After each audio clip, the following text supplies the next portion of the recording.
I cannot push a boulder in real life. But nothing describes the experience of playing the Pokemon mod called Run and Bun more aptly than the Greek myth of Sisyphus, a cunning mortal punished by the gods to push a rock to the top of a mountain. Every time Sisyphus is just about to reach the apex, the boulder escapes his grasp and tumbles back down, trapping him in the underworld forever. Have you ever wondered what Sisyphus's first journey to the top of the mountain felt like, when he was still hopeful he could make it? Imagine yourself in that position. The task seems simple at first. You get a feel for the rock, its weight, its shape. You roll and climb, taking care to look out for hazards to trip over, holes in the ground, uneven parts of the slope. You're confident, until you take your first look behind you and see how high you've already gone. You realize if you let the boulder slip, your hard work will be wiped out in an instant. The further away the bottom, the greater the consequences of failure. Can you imagine your hands shaking as you hold on to the boulder? And can you imagine doing all of that just to see it roll down anyway? Pokemon Run and Bun, named very innocently after an online friend of its creator, is a modified version of Pokemon Emerald and is comprised of 331 brutally difficult Pokemon battles. Every single one of these fights was handcrafted over years by the game's developer Dexa, one of the best competitive Pokemon players of all time. Challengers must progress through the game's story, collect 8 badges, and beat the Elite Four, while only having access to a limited set of Pokemon of their own. If the player loses just one of these 331 battles, their boulder escapes their grasp immediately, and they must start over from the very beginning. Attempts of this game take months to complete. Runners spend hundreds of tries grinding through the early game, trying just to get one good run. Some of these fights can take dozens of hours to plan on their own. This game requires such deep knowledge of Pokemon mechanics, such expansive levels of planning, luck, and mental fortitude that most people who attempt it don't even make it past the first gym.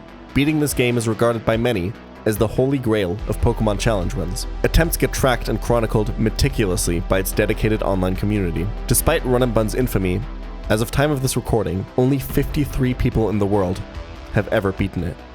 I'm Peachal. I cannot push a boulder in real life. I play really difficult Pokemon games. This is the story of my furthest attempt of Pokemon Run and Bun.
Chapter 1.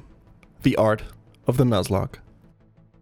Before even the first battle of this behemoth of a game begins, I must acquire my initial team of Pokemon. You can't just use any Pokemon you want in Run and Bun. This mod is played by Nuzlocke rules, which means players can only catch the first Pokemon they encounter on any route. Your starter, together with your encounters from the 5 starting routes, are known in the community as your 6-pack. The variety of Pokemon the player can encounter in Run and Bun is massive. Because of this, no 2 6-packs ever look the same. I have no strategic reason for picking Turtwig as my starter. This is my 5th attempt at this challenge, and so far I've just been cycling through all 3 starters. It's now the grass type's turn. As for my wild encounters, I end up with Tympole, Poochyena, Lotad, Natu, and Ponyta. Of all the possible 6-packs, this is definitely one of them. Nothing here will carry the run all too far. I missed out on the best possible Pokemon on every single route, but I at least have some tools to bring me through early fights and roll for some more encounters later. Pokemon is a simple game. Hit your opponent's Pokemon with super effective attacks and win. Of course, type advantage isn't everything. Ponyta has higher speed, attack, and defense than any of these trainers' Pokemon and can mow through what is essentially the game's tutorial with ease.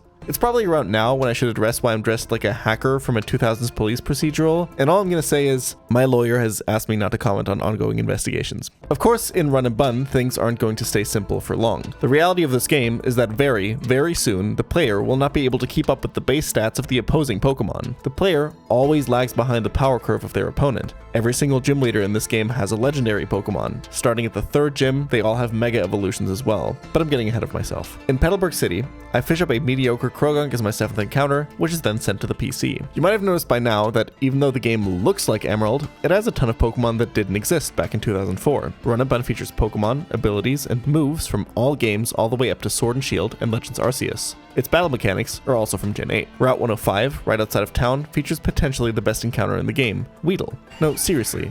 Mega Beedrill is considered by some runners the #1 best Pokemon in the entire game. Instead, I have to settle for Sizzlipede. The next batch of trainers tutorializes the player on some more specific tactics to keep in mind when playing Pokemon Run and Bun. Triathlete Mikey's Yanma likes spanning Sonic Boom, a move that always does 20 flat damage no matter what. That's a lot at the current level. In fact, it's exactly enough to two-shot most Pokemon, unless you equip them with one of the many Oran Berries you can find on the previous route. Most Pokemon's HP pool is in the 30s at this point, so an Oran Berry healing you for 10 HP after you get hit should allow your Pokemon to tank 2 Sonic Booms and get their own attacks off. Lady Cindy reinforces this concept again with a paralysis spreading team right after the first batch of Cherry Berries, which can be equipped to heal the annoying status condition. 2 really clever little fights to teach the player that strategic planning and equipping held items is not only strong, it is a crucial part of this mod. By the way, why don't Run and Bun players just grind all their Pokemon to level 100 before fighting these difficult fights? Run and Bun operates on a level cap system. Once your Pokemon reach a certain level, usually determined by the highest level Pokemon of the next boss fight, you can no longer gain experience. Every time you beat a boss fight, your level cap goes up by a bit, unlocking new moves and evolutions for your Pokemon. You don't have to grind to the level cap either. The game's creator Dexa provides players with infinite rare candies because he knows some of us can't be trusted to not just hack them in. Looking at you, Jacob Alpharad. After beating the first boss fight, a pretty straightforward Aqua Grunt, my level cap is raised to 17 and I can evolve Timpole into Palpitoad and Turtwig into Grotle. The next stop should be Rustboro City, right? Run and Bun takes the player on a different path at this point. Petalburg Woods are locked and I instead hop onto a boat with Mr. Briny to immediately make my way to Dewford. The quaint island town is home to 3 new encounters. The grass here spits out a fighting type Mienfoo with the fantastic ability Regenerator, which heals Mienfoo when you switch it out. Run and Bun doesn't allow for the use of any items in battle that aren't held by your Pokemon. That means no potions, no full restores. Healing is always at a premium in this game. Fishing on the surrounding routes enriches my box with a Horsey and Sveal, 2 of the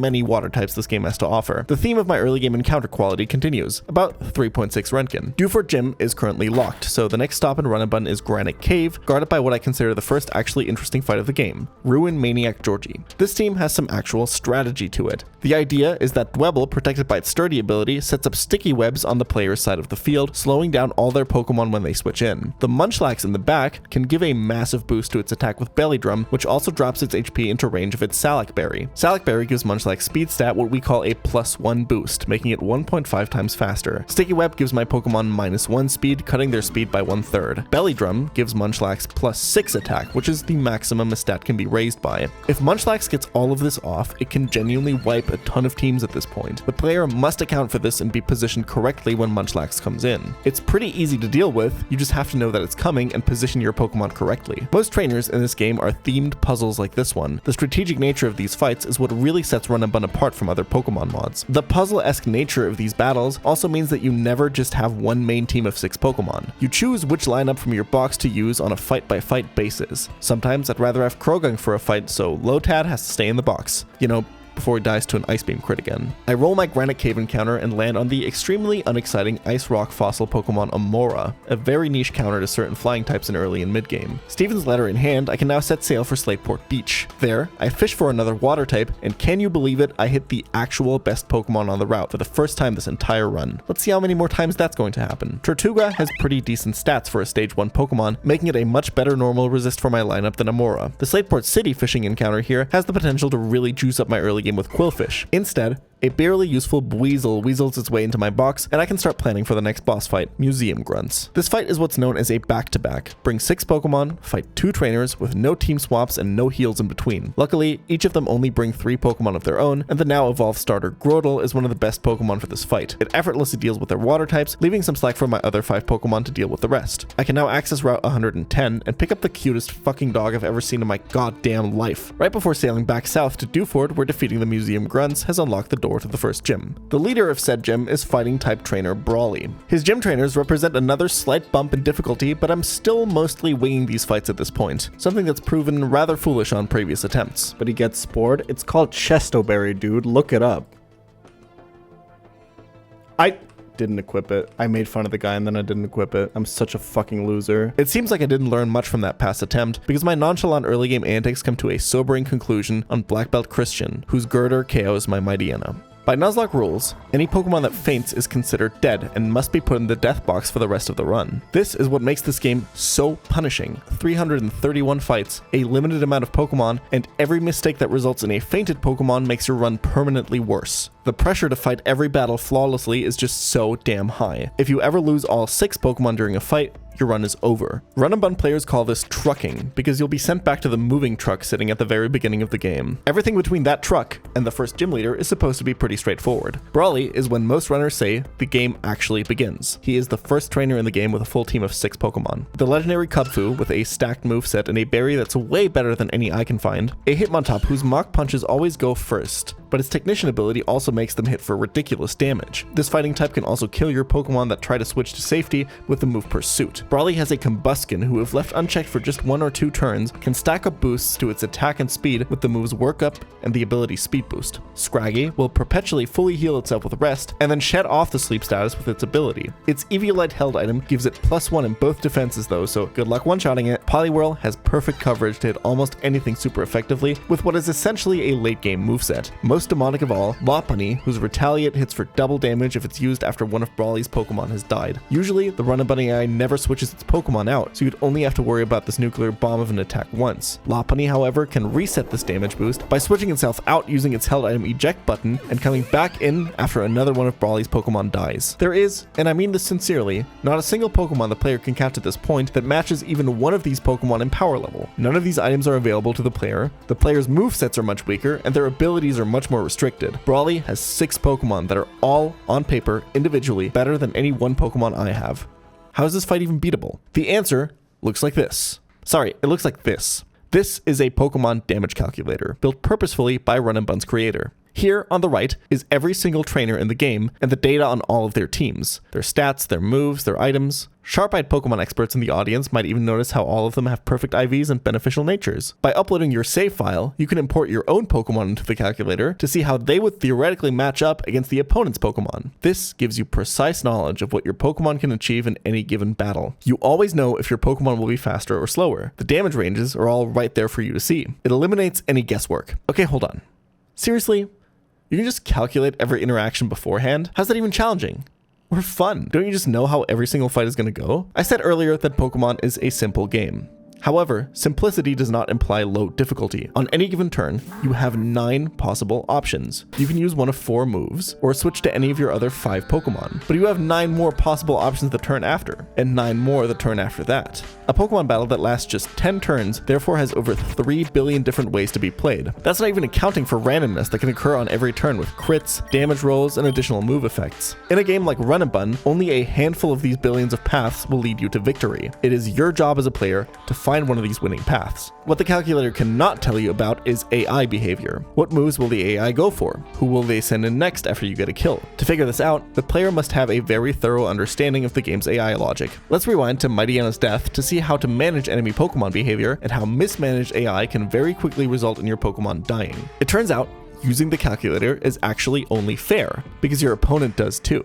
The most important thing to understand about Pokemon AI is that your opponent always knows how much damage each of his moves can do to you. It will usually pick the move that does the most damage to the Pokemon you currently have out. Let's first look at a very basic maneuver on this fight against the gym trainer that killed Mightyena. Machoke has the normal type move Facade and the fighting type move Vital Throw. Because I know that Vital Throw does more damage to my Mienfoo than Facade, and I know that the AI knows this, I can confidently switch Natu into a 4 times resisted fighting move, taking minimal damage in the process. Natu can now kill Machoke. This basic pattern is how you switch between Pokemon to get your counters in safely. Black Belt Christian now sends in Girder, and according to my calculator, Natu doesn't have enough damage to kill it. My plan is to switch Mightyena in on Rock Throw, the highest damage move versus Natu, and activate the dog's Intimidate ability to give Girder -1 attack, and then go to Grotle afterwards. However, because I was playing very fast and loose during this section, I forgot that this moveset features some more complexity. You see, the fighting type move Low Sweep gives my Pokemon -1 speed when it hits them. These so-called speed control moves can be used by enemy trainers instead of the highest damage move if my Pokemon is faster. I don't realize it when I lock in my switch, but Girder has a random chance to choose between speed control and highest damage here. And not only does he choose the one that's super effective on the incoming Mightyena, it also just so happens to critical hit, dealing lots of bonus damage and ignoring the Intimidate attack drop. It seems like I just got unlucky here. Crits are only a 1 in 16 chance to happen, but I absolutely had counterplay. For example, I could have set up a situation where Girder sees that Rock Throw kills Natu, as kills are always prioritized over utility moves by the AI. Nuzlocking is just as much about controlling your opponent's Pokemon as it is about controlling your own. Having the ability to manipulate enemy trainers into making the exact moves you want is what is at the heart of the art of the Nuzlocke. A good Nuzlocker can evaluate any position and infer which move their opponent will choose next. Oftentimes, multiple different moves can be possible, but risk assessment and option coverage allows them to account for such branching possibilities. A great Nuzlocker can use this skill of controlling the opponent's Pokemon to plan out any given fight turn by turn, stringing these predictable positions together and constructing what is known as a line, the one path among the billions of possible ones that wins them the fight. A line is the solution to the puzzle the game presents with each trainer. Sitting in the damage calculator and finding the line that solves the next fight is a huge part of the essential gameplay loop of Pokemon Run and Bun. Trying to solve the puzzle in the calculator is just as much part of the game as the fights themselves. I know it doesn't really seem like I'm even playing a video game here, but for those of us that are really into this kind of stuff, it can be incredibly rewarding. That moment when you find the one setup, the one missing piece after hours of puzzling, and the rest of the line just clicks into place. There's nothing quite like it for me in gaming.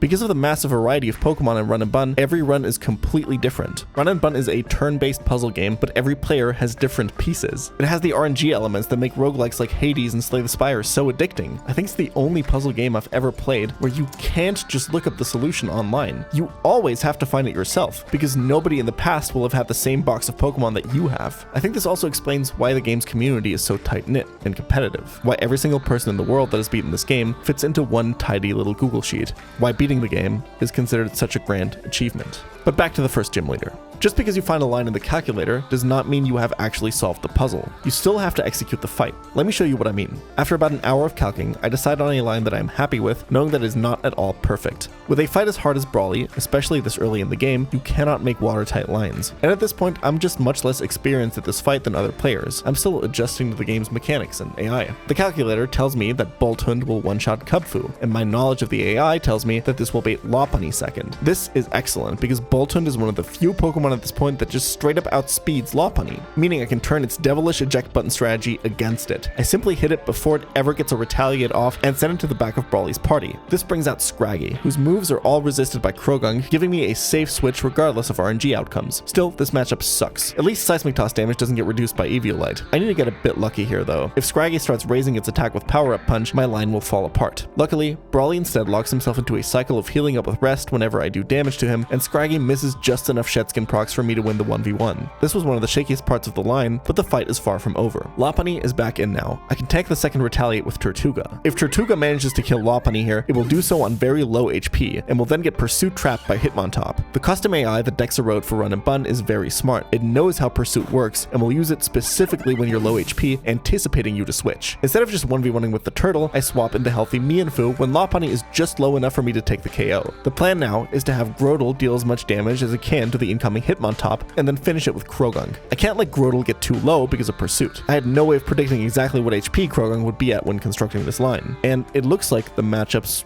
won't work out. Grotle isn't dealing enough damage. Croagunk is too low. I've lost my line. What do I do from here? It's moments like this, where your line has fallen apart and you need to improvise, that fights in Run and Bun get the most intense. Nuzlockers call this steering, when you have to take control of the vehicle and try to get it back on track as cleanly as possible. My team might look healthy here, but remember every death is permanent, and Hitmontop has both the speed and the damage to take out at least half of my team. Losing 2 or 3 Pokemon to Brawly is a guaranteed reset. Time to steer. No, I can never beat this. I think I just lose. I'm never sacking here. This run's already really bad. Why did I think this was gonna work, bro? If he Mach Punches here, I just put myself into pursuit range. Even if I absorb. Okay, let me try to find something crazy here. I can't find it. I think I can only win if I sack, right? I think it's just sack Krogunk.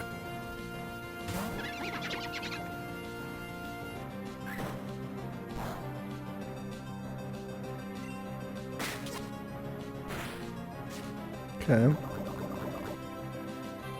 Hold on. Let's try something. I think maybe I can do this because I think I can get 1 regenerator off if I dodge some fiction.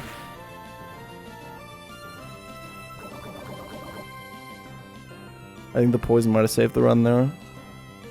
So I think... Is he dead to poison this turn? I think he is dead, right? Oh, it's really close. So Tortuga would die to crit. I don't think I can go Lombre. If I think that he's dead to poison, I should go Grotle. This could totally be 13%, bro. We just don't get crit.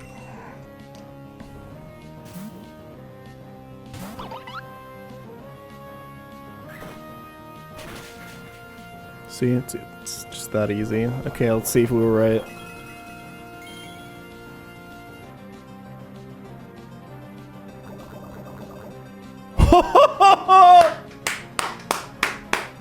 Get fucked! Wait, I'm still fucked, right?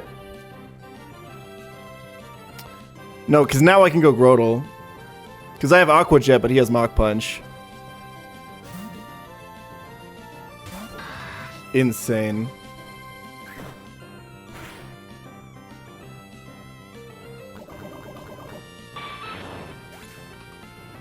Always kills. Okay. So we're always going in Lombre, right? That's what we brought him for. But don't we just die on this superpower? Why the f did I even level this? Why did I bring this for? What the f was the point of that?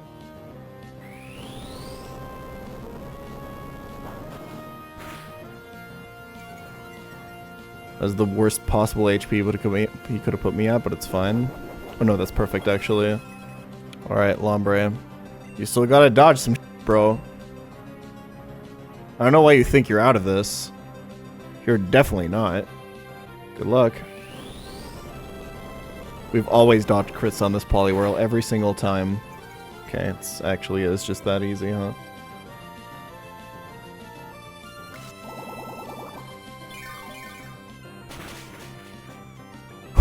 Okay, Lombre, never mind. I didn't say anything. How fraudulent was that Poison Touch tick? What the f? That was completely undeserved. How do I walk out of this with 0 deaths right now? Mariana earlier doesn't count. Steering to victory can already be thrilling on an early game fight like this, but later on, when you're hundreds of hours into your run, hours that will be wiped out if you don't get your fight back on track, trust me when I say, your heart will start pumping. Maybe this still all seems pretty silly to you, or maybe you understand a bit better now why so many people have started rolling their boulder and why only so few have brought it to the top. Let us begin ascending. Chapter 2. Doppelgänger. The main thing you have to understand about Run and Bun is that its difficulty curve will, like the path up a mountain, continue to get steeper. Brawly is difficult, but the upcoming gym leader Roxanne already makes him look like a joke. Beating Brawly opens up my way through Petalburg Woods where random trainers still don't pose much of it, but What's up, YouTube? I'm pokemonchallenges. I'm the best Nuzlocker in the world. I don't really have a YouTube intro or anything. Today, we're going to be reacting to, well, he's not really new and upcoming, a Nuzlocker by the name of Pawel, I think. I don't know. I don't really watch his videos. Challenge. Wait, what the hell was that? Did you just pause in the middle of my sentence to do a YouTube intro? I do anyway, that I pick up lot, Chikorita in Petalburg Woods, a Pokemon whose cheesy stall strats are not nearly as powerful as they are in Crystal Kaizo, but it's still pretty useful. Yeah, Crystal Kaizo, isn't that game that he gave up on like 4 separate times? I think everyone's like beaten that game at this point, right, chat? Chat, hasn't even Squirk beaten Crystal Kaizo? But remember, guys, this isn't supposed to insult anyone or imply that I'm like better or anyone or anything. This video is an educational resource for you to get better at your Nuzlocks. Okay, can you stop that, man? Jesus. Chikorita is still a pretty useful support tool for upcoming fights, and Overgrow is a classic abusable Nuzlocke ability. Right. It increases the damage of grass-type moves by 50% if the user is at 1/3 or less of its maximum HP. There's other abilities like it, like Torrent for water types or Swarm for bug types. Swarm, We yeah. can use these abilities by utilizing a strategy called Pre-damaging, yeah. There's an NPC in every Poke Center of Run and Bun that allows you to apply any status condition to your Pokemon. Right. If I poison one of them, I can use the Overwhelm Poison to get it to the exact HP I want. True. This isn't just used for obvious cases like setting up Overgrow before a fight, but comes up all the time to bait enemy Pokemon into certain moves on certain lines. Let's look at this concept in action on Lass Haley. The main puzzle in this fight is her Nummel, with the ability Simple, which doubles every stat boost that it receives, meaning that Flame Charge will double its speed when used. What is much more scary is that it has the move Ancient Power, which has a 10% chance to give +1 in every stat. Make that +2 in every stat with Simple. If it gets this boost off, I'm almost certainly losing at least one Pokemon. Believe it or not, Cedra's IVs are so terrible that it can't one-shot Nummel reliably. That's really it therefore bad. risks baiting the dreaded Ancient Power and having itself and potentially more of my party members killed. Instead, I have to rely on Palpitoad's inaccurate Muddy Water, but I can't risk Nummel being at +2 speed when Palpitoad switches in, so I need to avoid the speed controlling Flame Charge. Here's how I can use pre-damaging for this. After the adorable Boltund takes out Lumineon,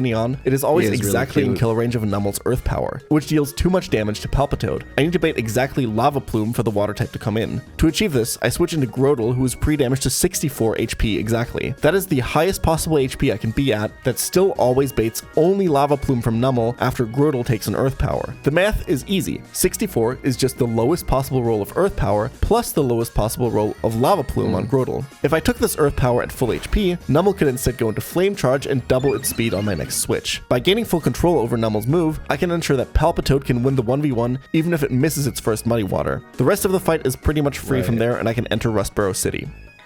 Yeah, you know what's funny is if you rewind there, you can actually see he made a mistake. He paralyzed his Grotle as well as pre-damaging it, and that's because he wasn't even sure if the AI could maybe still go for Flame Charge for speed control even if it saw a kill. So he paralyzed to make Grotle slower than Nummel, so it didn't want to go for speed control anyway, which is clever, but when you think about it and you really know the AI, you kind of know that it's completely unnecessary because AI will always go for kills over speed control anyway. So you can just kind of tell that he's, inexperienced with the AI here and like not very confident at all, which is fine, right? He's like a new and inexperienced Nuzlocke.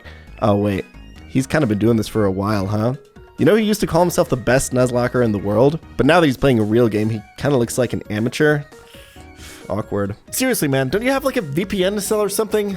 Makuhita, a solid fighting type, is my encounter east of Rustboro. I fish Clamperl up north, which when evolved into Huntail makes a great counter to one of the biggest threats on Roxanne's upcoming team. There is another encounter I could pick up here in the city itself, but if I delay catching my Pokemon here, I can revive a fossil in Rustboro later, which is usually a much more powerful encounter than anything I can get from the grass. If I get into a sticky situation while calking, I can always come back later and cash in early.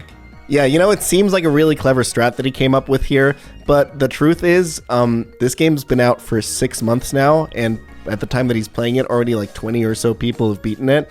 The Rustboro City fossil delay is actually like a completely standard play that everyone is doing, that he's selling as like one of his strategies here. It's kind of embarrassing, to be honest. He's always so behind the curve of the rest of the Nuzlocke community. But I mean, that's fine, right? He has like a lot of other stuff going on. Oh wait, this is like his full-time job, isn't it?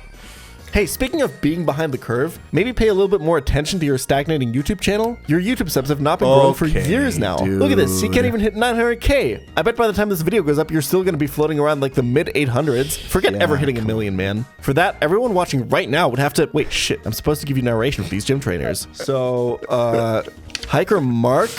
Wait, where's my... Look at him, he's so mad. Oh my god, he's so mad.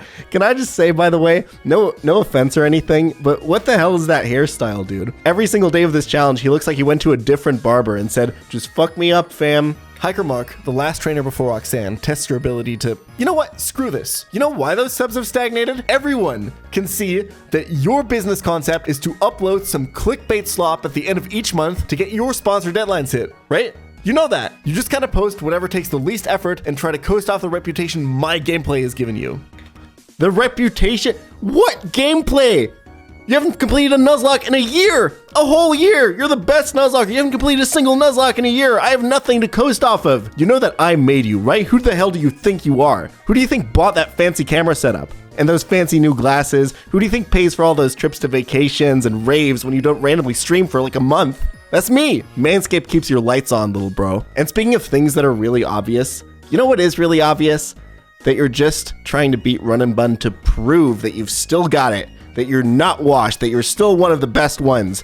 Well, guess what? This game's too hard. Nah, I'm not done talking. You call me lazy? You want me to bring up the Nuzlocke archetypes video? You want to talk about that one for a bit? That video was literally just an ad for a mobile game. You duped everyone who clicked on that thing. And that after you promised to make better content that year. Yeah? You don't want to talk more? You're done reacting? Okay, I think he's gone. Let's finally look at this gym fight. Just like on Brawly, the line I cooked up still has some major inconsistencies. Palpitoad is an excellent lead into Bisharp, as one mudshot turns the speed matchup in my favor and lets Palpitoad find checkmate while only taking one hit. Immediately, the fight's demon comes in. Zygarde 10%. The ground dragon type has basically perfect coverage with late game tier moves and is ready to rip through my team. The only solution I could find involved risks and a planned sacrifice. The legendary's designated counter Huntail comes in and has to immediately dodge a 1 in 16 crit. It will probably have to dodge another, but I can abuse the AI just a little here to turn the odds in my favor. Zygarde has the move Skitter Smack, which is not the highest damage and does not kill with crit, but Zygarde can still use it here. Why? Because Skitter Smack lowers the target special attack and the AI can sometimes use it over a highest damage move if my Pokemon has a special move. Just like how Girder could use speed reducing attacks on faster Pokemon. When leveling Clamperl into Huntail, I intentionally kept a special move in its moveset even though I don't ever plan on using it. Zygarde sees my special move and goes for the Skitter Smack that can never kill Huntail, as I one-shot the legendary with a quad super effective Ice Fang. Aurorus comes in next, and I just couldn't find a line that lets me get my next Pokemon in safely. It's situations like these when you have to intentionally get one of your Pokemon killed. We call this sacrifice or planned sack. A lot more on that later. Huntail's heroic death lets me bring in my next Pokemon safely. The still unevolved Mienfoo can bring down Aurorus, and I now have to take on Roxanne's Lunatone, who presents one of the most unique and devious sets in the whole early game. The idea is that its item weakness policy will raise its attack when hit with a super effective move. This will make the normally incredibly weak move Stored Power a massively powerful psychic attack because the attack's base damage scales with how many individual stat boost stages the user has. Weakness policy would give it 4, 2 in attack, 2 in special attack. This means that when also accounting for the fact that Lunatone's special attack is now doubled anyway, Stored Power does literally 10 times more damage if Lunatone's weakness policy should activate. So just don't hit it with a super effective move, right? Well, if you don't proc this item and instead kill Lunatone slowly over time, it has tons of chances to use Ancient Power. The Rock move will be seen as highest damage against almost anything, as Lunatone's other moves are comparatively weak. If Lunatone gets off the 10% Omni boost, however, Stored Power's damage will go through the damn roof together with Lunatone's speed and defenses and make it impossible for me to win. Pick your poison. Kill it fast and activate weakness policy. Kill it slow and give it tons of chances to get the Omni boost. Either way, Stored Power will destroy you. Here's how I managed to find a way around this though. Hariyama's resistance to Ancient Power and weakness to unboosted Stored Power baits Lunatone into the weak Psychic move, preventing the chance for Omni boost. I slowly kill it with neutral damage moves and bait in Caracosta to be easily finished off by Grotle, leaving the second gym leader's final Pokemon, Solrock. The only potential counter I have to this monster is Seadra, and just like with Huntail's matchup, I have to dodge crits. Unfortunately, this time I shouldn't be so lucky. Seadra falls to a Rock Slide crit, demonstrating an important concept in Run and Bun. Your lines don't just have to win, they have to be safe as well. Sure, this Seadra's IVs were bad, and the chances to get crit on any given turn are pretty low, but over the course of a run with over 300 fights, you will eventually get unlucky if your lines are inconsistent, and your unplanned losses will pile up into a falling boulder very quickly. I luckily have a backup plan to take out Solrock after Seadra's untimely demise, but I think it's obvious that at this point I'm not that comfortable with this game. 3 total deaths here is brutal. I can find winning lines, but I guess I'm too washed to find the completely risk-free ones, which cost me Seadra here. Maybe I really am not that good anymore. Maybe I'm no match for all these brilliant players that have already beaten the game before me. I've come this far, but the run only really begins now. This was all just set up for what's to come. How on earth can my skills match with... Wait, what the hell happening? No, he's back. I can't hold him back. No, stop!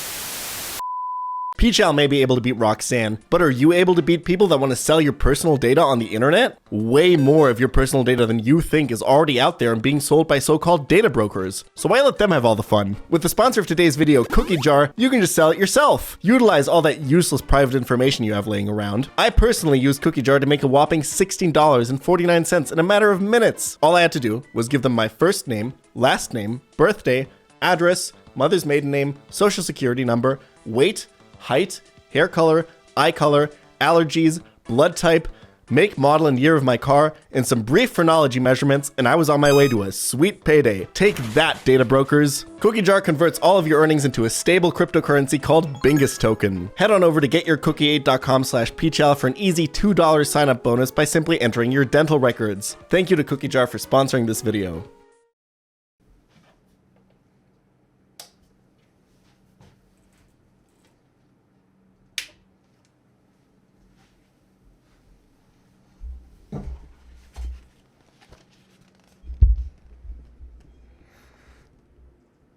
O Siddartha, du hast bei den Samanas mehr gelernt, als ich wusste. Es ist schwer, es ist sehr schwer, einen alten Samana zu bezaubern. Wahrlich, wärest du dort geblieben, du hättest bald gelernt, auf dem Wasser zu gehen. Ich begehre nicht, auf dem Wasser zu gehen, sagte Siddartha. Mögen alte Samanas mit solchen Künsten sich zufrieden geben. Chapter 3. Fasten. There is a word that comes up over and over again when playing a Nuzlocke. Sacrifice.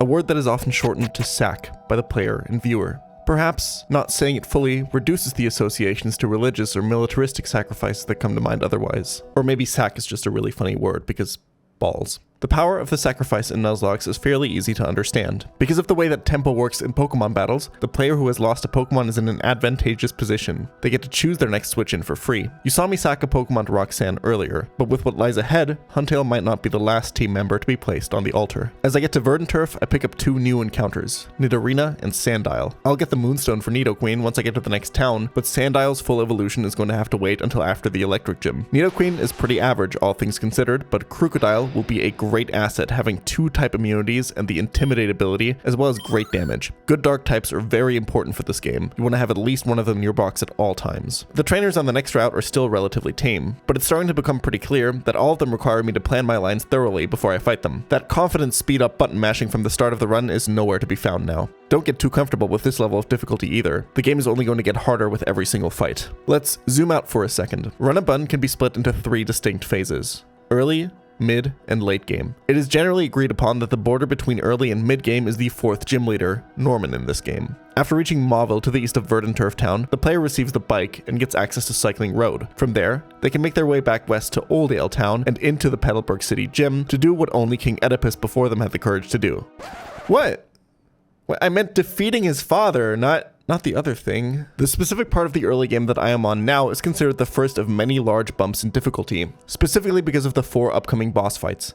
Shell, who guards Mauville, Watson, the 3rd gym leader, my rival on Cycling Road, and finally Norman. All 4 of these fights are considered run killers and separate good runs from those that just don't have what it takes. Let's begin with Shell. All 6 of her Pokemon are demons in their own right. With 3 deaths, my box is far too weak at this point. Shell is destroying me in the calculator here. To make sure I can find any sort of line, I have to cash in on my previously delayed encounters. Mudsdale and Magnemite are actually just barely good enough here. Shell's Slowking Galar, a whirlpool trapping monster, can now be countered by the evolved Mudsdale. With a bit of luck, Magneton can take both Vespiquen and Delcatty. Hariyama can take out her Lapras. Floatzel can take out Rhydon, but I just don't have a counter to Togekiss. Our good boy Boltund just barely can't do it on its own. Togekiss's set is designed to make it land critical hits nearly half of the time. It just does too much damage. I'll have to break out another sacrifice to punch this box through the mid-game. Floatzel can do some very important damage to Togekiss, and its death can reset my tempo and allow the rest of the line to barely work out. As I enter Mauville City, a mantra starts to appear in my mind. Just a few more sacks, and we scale. This box has potential. Pokemon like Krokorok, Grotle, and Magneton are going to eventually evolve and scale up into late game if I can just get them there. For now, I must put my head down, take one step at a time, and bring this run out of the onslaught of early game beatdowns, the next one of which is right around the corner. Gym Leader Watson. Let's take a detailed look at what the planning process for these fights actually looks like, so you can get a better understanding of my general approach. I load Watson's team, as well as my save file, into the calculator. Usually, I'll start with the opponent's lead Pokemon, in this case Magnezone, one of the central pieces of this fight's puzzle. This Magnezone set is very annoying to deal with, as its ability Sturdy means you can't kill it from full HP. It will always survive on 1. If you knock it into low HP range, not only will it be able to activate its Cuss-Step Berry next turn, making it always go first, it will also be very likely to explode and deal devastating damage. The lower an enemy Pokemon's HP, the more likely it is to blow up. My first idea is to lead with Mienfoo, who can get free damage onto Magnezone with Fake Out to disable its Sturdy ability. Mienfoo could then show Magnezone that it can kill Mienfoo and allow me to swap in Torterra on an electric move for an easy outspeed and kill. Kills will always be clicked over Explosion. Unfortunately, Mienfoo is just a little too bulky to guarantee that Magnezone goes for the kill. Remember, you can't pre-damage for gym fights. Mienfoo also doesn't consistently bait Discharge, as Flash Cannon does the same amount of damage, meaning even if it's not Explosion, Torterra still stands to lose a ton of HP on the switch in. I know from previous attempts that Torterra's HP is incredibly important for the rest of the fight. If Torterra tanks an Explosion or a Flash Cannon on the switch, it probably can't beat Watson's ace Pokemon Mega Ampharos. My other Fake Out Mons, Hariyama and Toxicroak, have the same issue. In a cruel twist of fate, Floatzel, who I just sacrificed to Shell, would have been perfect here. It had Fake Out and would have only baited a Discharge kill. This is exactly how deaths in a Nuzlocke can snowball out of control. Being forced to sacrifice Floatzel has made my options here much more unsafe. Going into Nidoqueen after Mienfoo looks promising, but I already know I'll need her for Watson's legendary Zero Aura. Frustrated with the Magnezone puzzle, I decide to move on for now so I can get a better idea of what positions I want to be seeing after Magnezone falls and what my overall lineup will look like. Quick vibe check. Nidoqueen will probably beat Zero Aura. Torterra I know can beat Mega Ampharos, and it looks like the newly evolved Ludicolo has a pretty decent matchup into Lantern. Going over the numbers, Ludicolo has a good shot at out-healing Lantern with Mega Drain, and the Nidoqueen numbers look pretty solid too. I just gotta make sure to not equip any held items to Nidoqueen so I can reduce Zero Aura's knockoff damage. Okay, that's 4 team members locked in. Next, I look at Rotom Fan, who's eager to flinch my Pokemon into oblivion with Air Slash. 2 options immediately come to mind. First, Aurorus, who resists Air Slash, meaning it won't be highest damage, and therefore not used by Rotom. Aurorus has great special defense and doesn't care about its attack being dropped by Will-O-Wisp Burn, as it's a special attacker itself. On the other hand, Aurorus doesn't quite do enough damage, and fails to outspeed Rotom after 1 Icy Wind speed drop, which is not ideal. The second option is Mudsdale, whose Inner Focus ability will prevent flinches altogether. It can kill Rotom by using the move Smackdown and making Rotom vulnerable to ground type attacks the next turn. Seeing that Mudsdale also takes quite a bit of damage and will have its own damage reduced by burn makes its matchup look rather dubious as well. I call it a toss-up and decide to lock this one in after I know what the rest of the line looks like. Next is Electros, and this thing is a demon. Leftovers and Drain Punch can heal it, and you can't hit it super effectively because it's a floating electric type. If left unchecked, it will set up its attack and defense with Coil to make sure it really never goes down. Very scary stuff. Back when I caught Chikorita in Petalburg Woods, one of the few players who has beaten this game, legendary Nuzlocker GN97, asked me in Twitch chat to try something for him. Growl Poison Powder Meganium for this Electros. He had always been curious if this set could work, so when leveling up Chikorita through the last few level caps, I made sure to keep those 2 moves, as well as the healing move Synthesis. And looking at this matchup in the calc now, yeah, this works. Growl keeps the attack raise from Coil in check, and Poison outdamages leftovers. From a baseline, Electros damage is just too low to do anything significant to Meganium. It looks like I should win this. Thanks, Gian. Back to Watson's lead then. There's no way for me to make Mienfoo work with this lineup. I see only one option now. Rapidash. Rapidash can weaken Magnezone with Secret Power without activating its Cuss-Step Berry, and then kill it with High Horsepower.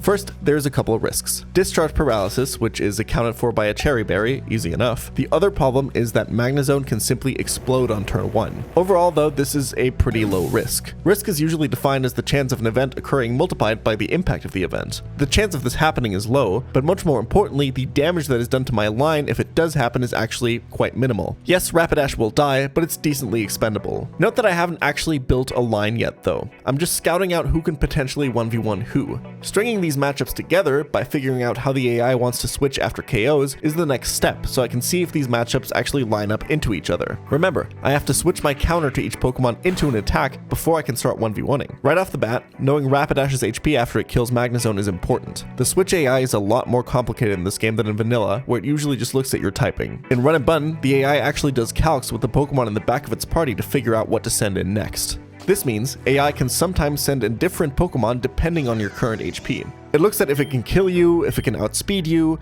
even if it will, on average, outdamage you or not. It's pretty damn smart. In this case, I know that after taking a discharge, Rapidash will always be dead to Zero Aura, so Zero Aura will be baited next. It'll probably see a kill on Rapidash with all 3 of its moves. If the AI sees a kill with multiple moves, it will always choose one of them randomly. This is actually completely fine. Nidoqueen tanks any of them and still handily wins the matchup. The next bait is Rotom Fan seeing a kill on the weakened Nidoqueen, which makes me favor Aurorus over Mudsdale for this matchup, as Aurorus will take minimal damage when switching in. After Aurorus kills Rotom, it will bait Lantern for a Scald kill, which is the perfect switch in for Ludicolo. But Ludicolo is dating Ross, who's still in love with Rachel, even though Rachel...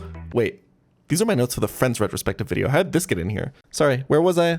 Oh yeah. Ludicolo will probably be low enough to bait Electros next. We're looking pretty good. Meganium can switch into any move here. There's a problem though. It looks like the final mon, Ampharos, is very likely to see kill with either of its moves on Meganium after the eel goes down. It'll choose one randomly. If Torterra switches into a Dragon Breath, I'm unlikely to win the matchup, but my team will be too weakened to pivot and confirm a discharge at this point. After some thinking, I find the final missing puzzle piece. Electros is very likely to have lowered attack by the time its HP runs out from poison. Coil only has 5 PP, and Growl has many more than that. Him and Meganium will be spending a lot of turns together, so I can bring Torterra in when Electros is about to die to poison. I don't even have to worry about crits because Torterra has battle armor. My line is complete. The opening is risky, but I should always win. After double checking that my line is recoverable bait-wise, if I get turn 1 explosion, I roll up to the fight. If this whole process seemed exhausting, good.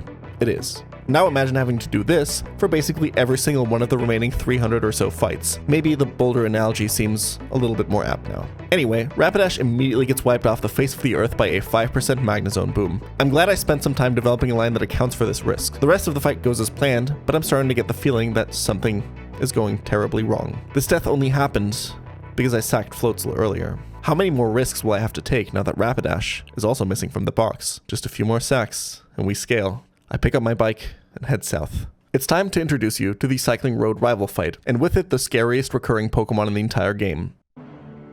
The Chicken. Blaziken's speed boost ability means that if it's left uncontrolled for just one turn, this monstrous bird can outspeed anything the player can put up against it. Its damage output and offensive type coverage is absolutely vicious. The Chicken is notorious for ending early game runs, and the worst part, throughout the game, you face this thing over and over and over again. Almost every single time, your calcing process will come to a screeching halt as you spend hours trying to figure out how to safely beat it. It's like a deity that follows you through your run, again and again demanding that you bring it a sacrifice so you may continue. I sit down and plan, going back and forth on what line I can possibly take that would exorcise this demon. Maybe there's a solution to this puzzle that allows me to protect my already severely weakened box, but I'm just in denial. During the darkest and most desperate times, we turn to sacrifice the things we love most, just so we may see another day. Just a few more sacks, and we scale. After Boltund one-shots Brandon's lead Pokemon, the Chicken hits the field. I feel like Boltund is looking back at me, trembling with fear. But it's too late.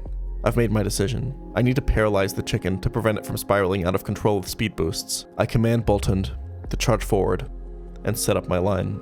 The cutest fucking dog you've ever seen in your goddamn life falls to Blaziken's massive damage. And thanks to the paralysis, Torterra can now outspeed and kill the Chicken, bringing me into the advantage state that I need for the rest of this brutal fight. How many sacrifices is too many? At what point will my box be too weakened to make it through mid-game? Is it already too late? It's okay. Just a few more sacks, and we scale, right? I head west. My only encounter for this whole section is Porygon, by far the worst Pokemon in its cave. This encounter is so insignificant, it will not come up again throughout the entire script. My encounter quality has been extremely subpar this run. It appears that I've not yet appeased the evil deities inhabiting this game. I hop towards Petalburg City to take on the final fight of the early game, Gym Leader Norman. Planning for this fight, it becomes very clear, very quickly, we have not yet scaled. I have a line, but it'll be bloody. Just a few more sacks, and we scale. Hariyama leads into Porygon 2, and its job is to remove the defense-boosting Eviolite and die to guarantee the position that enables my line. Hariyama carried hard against Roxanne and Shell, but now he has to watch as Porygon takes him down. Just a few more sacks, and we scale. I need to kill Porygon 2 with a full HP Toxicroak. This baits in Norman's legendary Meloetta for exactly only Zen Headbutt, giving me full control and enabling a safe switch to Dark-type Crocodile next. Crocodile's Intimidate means that Meloetta no longer sees a kill with close combat. Her AI is hard-coded to Relic Song for a form change now.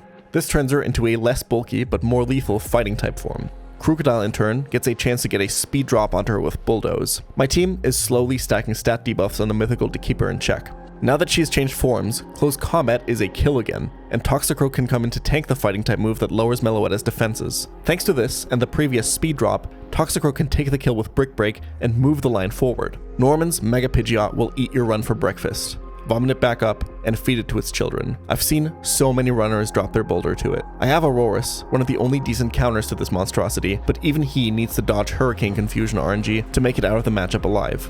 Azumarill serves as a bit of a break, as Torterra is a very safe counter to it. I have no counters, however, to Minccino. My box is simply too thin now. This innocent looking critter is one of the most frustrating Pokemon of the whole challenge. Its Skill Link King's Rock combo means that it basically has a 50-50 chance to flinch your Pokemon every time it attacks. Good luck planning a safe line around that. To deal with it, I have to reset tempo again. Sorry, Toxicroak. At least you're gonna die really close to where I caught you. Just a few more secs, and we scale. Mienshao, coming in at full HP thanks to the sacrifice, has just enough speed and damage to deal with the rodent, and Torterra can just barely edge out a win against the final Pokemon on Norman's team. Huge power, Diggersby. I get my badge. That's it. I'm through early game, but there are now 8 Pokemon in my death box. I've seen runners that had 3 give up on their run here. In every single one of these boss fights, I just barely didn't have what it took to get a safe line. Fight after fight, I had to throw valuable Pokemon into the devouring maw of this game to get the rest of my box to advance. But it's fine. We scale now. Right?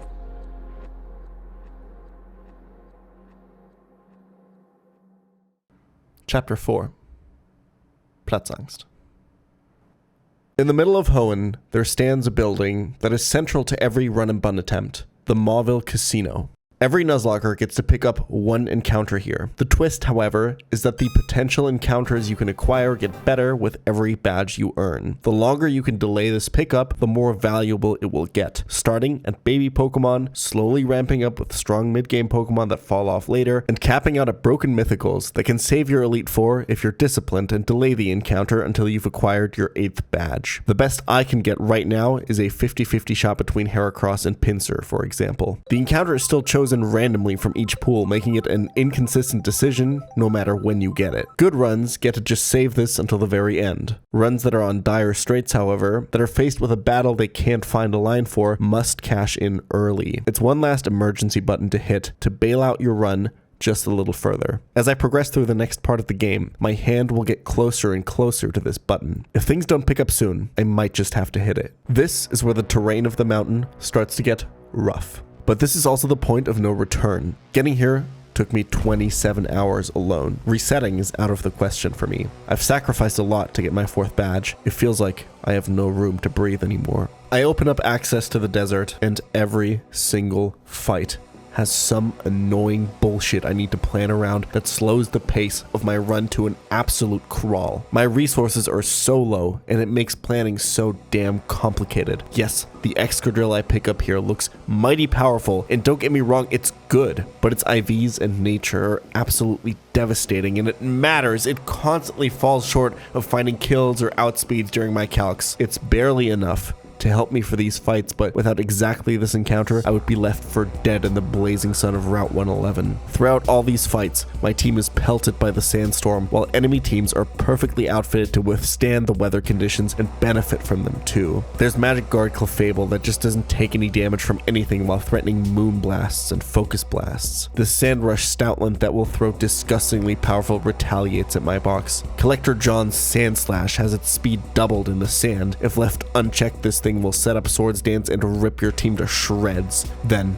there's the evasive demons, Cacturn and Golem, both sporting the Sand Veil ability and Bright Powder held item, making your moves miss them almost a third of the time. They combine this strategy with the move Focus Punch, which does massive damage as long as the user isn't hit that turn, and Cacturn will even want to set up substitutes as a shield to make itself even harder to hit. I get an encounter in Mirage Tower, and it's a Sigilyph that adds basically nothing to my box, as Xatu already does basically everything its flying psychic cousin would do as well. What could have been an oasis is just a dried hole in the ground. The sun is blasting, the sand is pelting. I'm so tired. Every single one of these 22 fights is brutal, and if it weren't for the value that Excadrill, Torterra, and Krookodile provide at this specific point, this run would have been completely lost here. As I finally leave the desert after hours and hours hours of calking, I'm greeted by a cool trainer whose Scizor will lure in your fire-type Pokemon only for them to get trapped by Dugtrio in the back. I would comment on how creatively these fights are designed if it wasn't so demoralizing. Every time you find a good line, your reward is just yet another fight. There's rarely any breaks, almost no more fights that are quickly planned in a few minutes. I'm out of the sandstorm, but things are not going to get better. There's no light, no breaks, only harder and harder fights. Salazzle is my next encounter, and she gives me the fast fire type my box was lacking. But more importantly, she's potentially a fast Encore user. Encore is a move that locks your opponent into its last used move for the next 3 turns. Combine that with an AI that can be manipulated by the right hands, and Encore becomes one of the most powerful moves in the game. To take advantage of this, I will have to use one of my limited heart scales though, and you really want to save these for late game when reteaching strong moves becomes even more valuable. For now, the lizard remains a middling encounter and my box remains incredibly weak. Permasand may be behind me, but Route 113 blows not just ashes, but yet another set of unfair trainers in my face. Look out for this Kecleon, because it has knockoff, and guess what? If your held item gets knocked off, it's permanently gone. Yep. That's a thing, by the way. Don't switch anything into knockoff that has a valuable held item. You'll need them for the next 300 fights. Hey, you like puzzles, don't you? Well, good luck solving this one, because after Ninetales sets up permanent sun for Rich Boy Santos' Choice Scarf Typhlosion with Eruption, it outspeeds and kills everything! Oh, his Mamoswine has perfect coverage, by the way. Also, make sure the Ninetales doesn't randomly hypnosis your Pokemon or you're fucked. You found a line for all that? Throw it in the trash, because his Shiftry has Chlorophyll to outspeed everything, and it will explode on you if your line doesn't plan to bait it in last. It one-shots everything that might resist explosions, by the way. Show kills to it. Don't let it boom. Don't let Ninetales hypnotize you. Don't let Mamoswine set up rocks and fuck up your whole line. Don't get burned by Ninetales Flamethrower. Don't get flinched by Shiftry Dark Pulse. Typhlosion one-shots and outspeeds everything. Come on, find that line. It'll only take a few hours. You're almost out. Oh, except you're not, because right after are the unironic run killers Tori and Tia. Hope you've been keeping up your double battle AI knowledge this entire time. This team is built around trapping both of your Pokemon with Shadow Tag, making your usual switch heavy double battle strats absolutely useless. Scrafty intimidates your lead mons, and Bruxish denies you the use of any priority moves. Those are really good in double battles, by the way. I have 4 badges. Why are these grade school twins pulling out this fucking VGC team crafted by Wolfie himself on me? Why? I'm getting beat up by 3rd graders. It's like I'm in middle school again. It's fight after fight after fight after fight of increasingly long planning streams. The pace of my run slows to an absolute crawl. Previously, I was able to do 10 or more fights per stream. I'm now spending entire streams planning just one single fight. All of the sacrificing I did on the previous split has me scratching the bottom of my box for anything that gets me through these fights. I'm taking serious damage to my mental at this point, and with every hour I invest, every step I take up the mountain, I add another piece of progress that'll be lost forever when this run eventually, inevitably dies. Every day, I sit down, open my spreadsheets, and plan for hours and hours and hours. I really need this upcoming box refill. 2 chances to save the run. There's a lot of great things to catch in Fall Over Town, and of course, I had exactly none of them. There is, however, one more encounter coming up that can save me. Route 114 features the amazing flying steel type Corviknight. I just have to clear one quick fisherman to get there. I have what I think is a brilliant line cooked up here. Lagging tail on Xatu would always force it to go last, so I could slow U-turn after taking an Ice Beam from Melodic and chip it into range for Meganium to kill with Energy Ball. Meganium is then only baiting Psychic from Starmie at this HP, or so I think. Why? What? Analytic. I guess it's analytic. Fuck. As impressive as Run and Bun is, the game has more than a few bugs in its attempt to pack mechanics from 8 generations of Pokemon into a Gen 3 shell. One of those bugs is that Pokemon with the analytic ability will always calculate as if they have the analytic boost if they were slower on the previous turn. So even though that Starmie never actually could have killed the slower Meganium with Hydro Pump there, it assumed it would have the analytic boost and saw it kill, leading to the extremely untimely death of my Crocodile. Not only a strong mon for this point in the game, but my only dark type. I could sit here and complain about the bug, but this was documented, and I was more than capable of playing around it in this fight had I studied the bug list a bit more carefully. There are so many things to keep in mind when playing and planning. So many knowledge checks, AI behavior, items, abilities, and now bugs as well. This is why planning takes so damn long. You have to make absolutely sure you don't miss a single detail for every turn, because in this game, if you do, this is usually how it ends. The lack of dark types will continue to haunt this attempt for basically the rest of its existence. But I have more pressing issues than that, because this run has no existence at all if I don't hit Corviknight right now. And it actually appears. I cannot overstate how important this encounter is. Corviknight is one of the best defensive Pokemon for the entire game, with an S-tier typing, self-sufficient healing, attack debuffing, the list goes on. This is probably the best Pokemon I have now. The run is just barely alive. Standing between me and Lava Ridge Town is the Meteor Falls Gauntlet, the main reason I've been so down about this run's chances to go anywhere. Once I go over this ledge, I'm locked in, and the only way out is to beat 7 trainers in a row. These fights are all no joke, and they culminate in a trainer with an absolutely hellish Durant with Hustle and Hone Claws to boost its attack and get around Hustle's accuracy problem. I can use items to heal between battles, but because I can't retreat to the Poke Center after each fight like I usually do, I'll have to use the same 6 Pokemon the whole time. I have to calc all of these fights together and basically make one big line for all of them. If I lose one of my Pokemon at any point in here, I won't be able to go back and refill my team back to 6. If something goes wrong at any point, it could just mean the end of my run. Before I even start though, looking at my calculator and spreadsheets, Pokemaniac Steve, the very first trainer of the gauntlet, has me stumped. He only has 2 Pokemon, but they're both potential run enders. His Muck can explode and kill your Pokemon right away, and even if you manage to get through it, there's a Poltegeist waiting to set up Shell Smash and wipe your whole team. Even with Corviknight in my box now, I'm not seeing a way to get through him without risking a Pokemon, and going down to 5 mons for the rest of the gauntlet seems impossible. This is probably a good time to talk about an important skill for this run, setup control. More and more trainers at this point will have Pokemon wielding setup moves that can spiral completely out of control if left unchecked for just one turn. Setup moves that the player basically never gets access to. Luckily, there are ways to lock the opponent's AI out of setup moves. 1, bait them to kill you and switch. Or 2, show them that you can kill them in 1 turn if you're slower, or 2 turns if you're faster. If you want to prevent setup, you have to maintain one of these 2 positions at all times. I have nothing that can control this Sinistea. Nothing that does enough damage to mitigate the risk of it setting up. The mistake that cost me Crocodile, as well as my incredibly light box, thanks to a full chapter of sacrifices, rears its ugly, ugly head here. Crocodile would have been the perfect answer, switching in on Shadow Ball and killing it before it could do anything.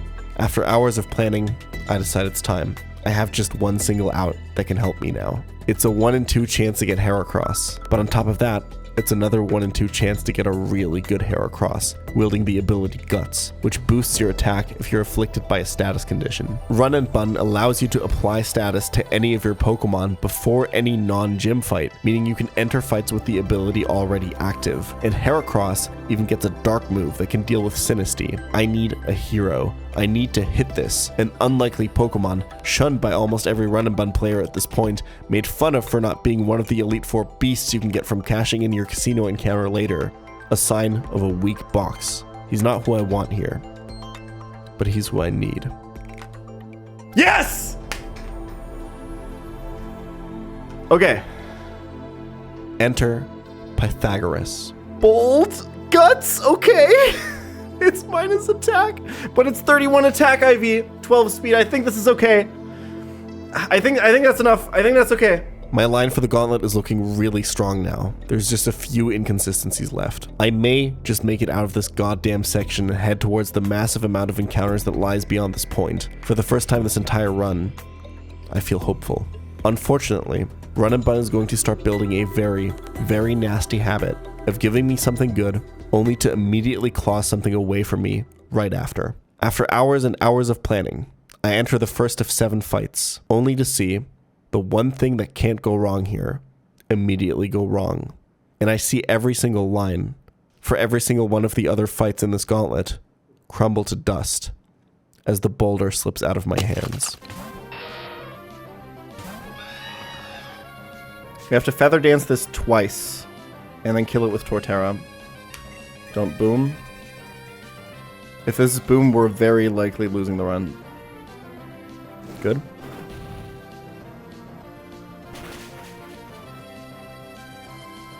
Hate to see that. Have to dodge another one here. But that's good. If he booms now, it's okay, because I'm at least baiting Shadow Ball. The only thing we don't want to see is another Fire Punch crit now.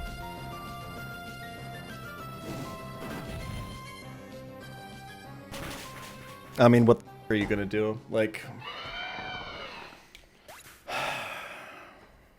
Yeah, it's guaranteed over now. It's 100% guaranteed over.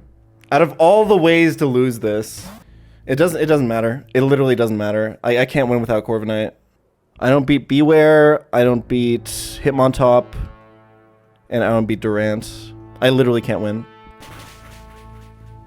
Fucking heartbreaking, man. Outspeeds and always kills. Because we're guts. Even if I somehow win this with 5 mons, this run is horrible now. Alright, me and Chow clutch up, baby. Alright, break sturdy. Hit the focus blast. You're my goat.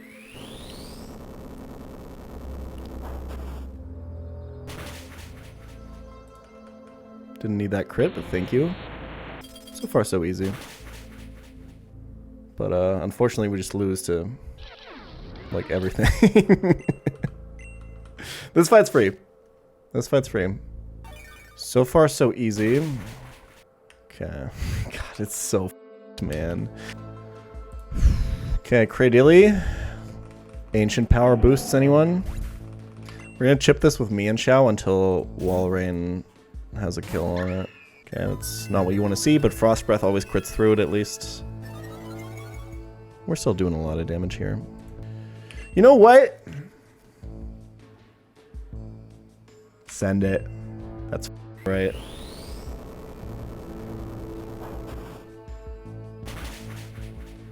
That's right. Dude, me and Xiao is trying so hard to keep this run alive right now. You have no idea. Wilhelm is trying so hard. Dude, me and Xiao is pissed that they killed Corviknight. Me and Xiao's the main character. Citrus is bad there. Because now it's only ever retaliate. Dodge crit.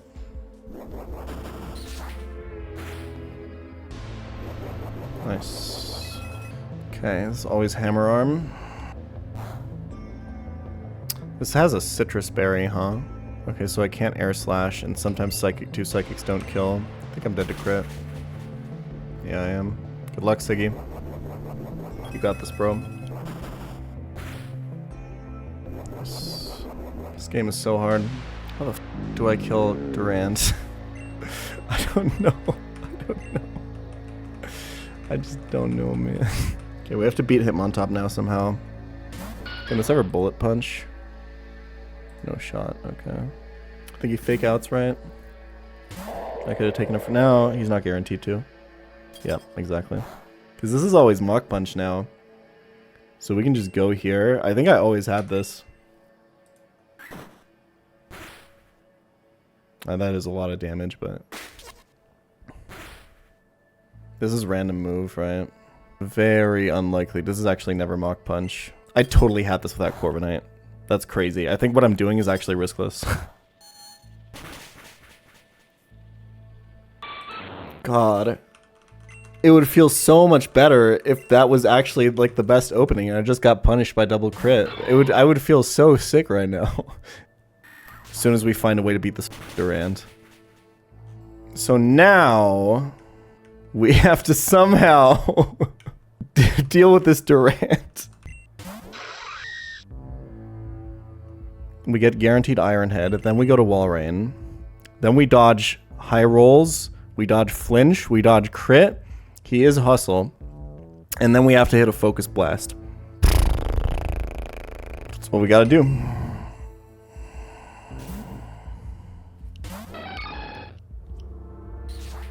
Nice. It's the best option there. Only dead to crit. And he is hustle. Revenge does a lot of damage right now.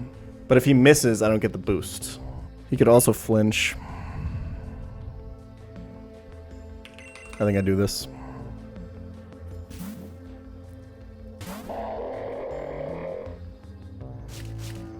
That could also happen. Okay. So now he no longer can miss with hustle. I think we lost. Don't flinch, bro. Nice.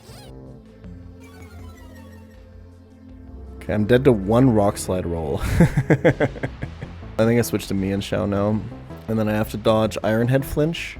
If he home clauses again, which he absolutely can, it's the exact same situation. The upside of charming again is it means Mian Xiao doesn't lose, well, it loses less HP overall, and it also doesn't lose to Iron Head flinch immediately. But if that's what I'm playing around, then I should Icy Wind. That's good. That's actually really good, because now it's guaranteed Rock Slide.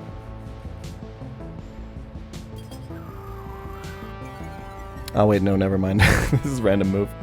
Well. No Iron Head one time.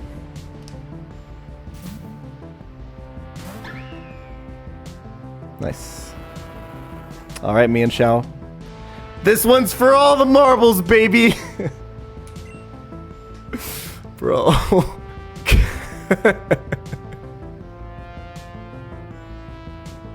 I really gotta hit this man.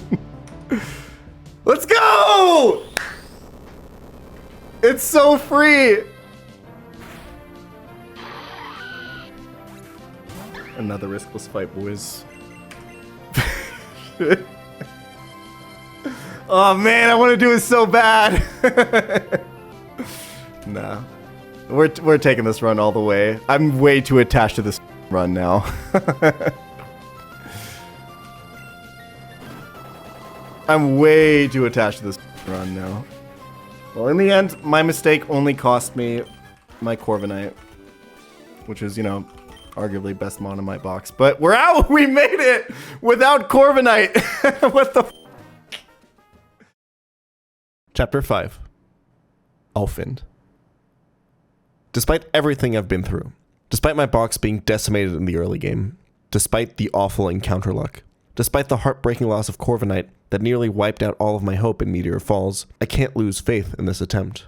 In the past, I've been quick to throw away runs I've deemed unworthy, but seeing Wilhelm hit that run-saving focus blast set something off within me. The potential of Heracross, the unseen tech in Zatu's moveset, the Salazzle in my box just waiting to come online, they all activated something within me, emotional attachment to this run.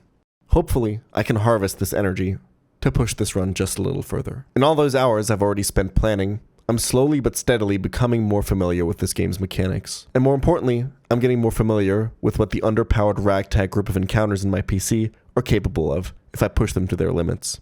No place will test this knowledge more than Flannery's gym. Filled to the brim with brutal trainers, every single one just as strong, maybe even stronger than the 5th gym leader herself. On my way there, I make a few more Pokemon pickups. Some of them are real stinkers. Lycanroc, Camerupt, and Wardeer are all pretty much useless at this point. I hope to pick up some good shit in Meteor Falls, but the run's RNG disappoints me once again with a mediocre Rhydon pickup. But there is also some crucial ones here, namely Hisui and Arcanine, whose unique type combination and monster stat line makes it one of the most versatile offensive Pokemon in the entire game. As I get more familiar with the intricacies of this game's mechanics and my rogue lineup of Pokemon, it's time that you do too. Let's deep dive into the most technical fight of the game yet, and witness the confidence that this game has now instilled in me. Battlegirl Danielle has another demonic chicken. I have nothing left to sacrifice to it. Time to tear down this false idol. The last Blaziken I had to remove by sacrificing Boltund, but I don't have that kind of box anymore. What else can I do? I legitimately have not a single counter to this thing. Overheat, Close Combat, and Brave Bird are all much too high base power moves for my tanks to deal with, and I have no Pokemon that can outspeed and kill it. I'm stuck. Or am I? Excadrill one-shots Blaziken, but can't outspeed it. But it's got one of the very, very few setup moves the player gets access to in Run and Bun. Rapid Spin, which raises the user's speed since Generation 8. If I can somehow get Excadrill to be at +1 speed, maybe I stand a chance. There's two problems though. One, every single Pokemon on this team can one-shot Excadrill. And 2, even if I do get the setup, the enemy AI is heavily disincentivized to send in Pokemon that it knows the player can outspeed in one-shot. The only way Blaziken will come out against a +1 Excadrill is if it's the last Pokemon left in the opponent's party. I do, however, see one potential opening. Choice Scarf Emboar. This thing might hit like an absolute truck with insane coverage, but it has an exploitable weakness. It's Choice Scarf, which locks it into the first move it uses. If I can lock it into the move Superpower, which it can only use 5 times before running out of PP, I can force Emboar into a position where it can only use the weak move Struggle, and Excadrill is free to set up. My team needs to be strong enough to tank 5 of these monster superpowers first, but I can deal with that. The only Pokemon in my entire box that consistently baits Superpower from Emboar, however, is Seismitoad. The next step then is to find a position that sets up Seismitoad, killing a Pokemon with only Emboar and Blaziken left in the back,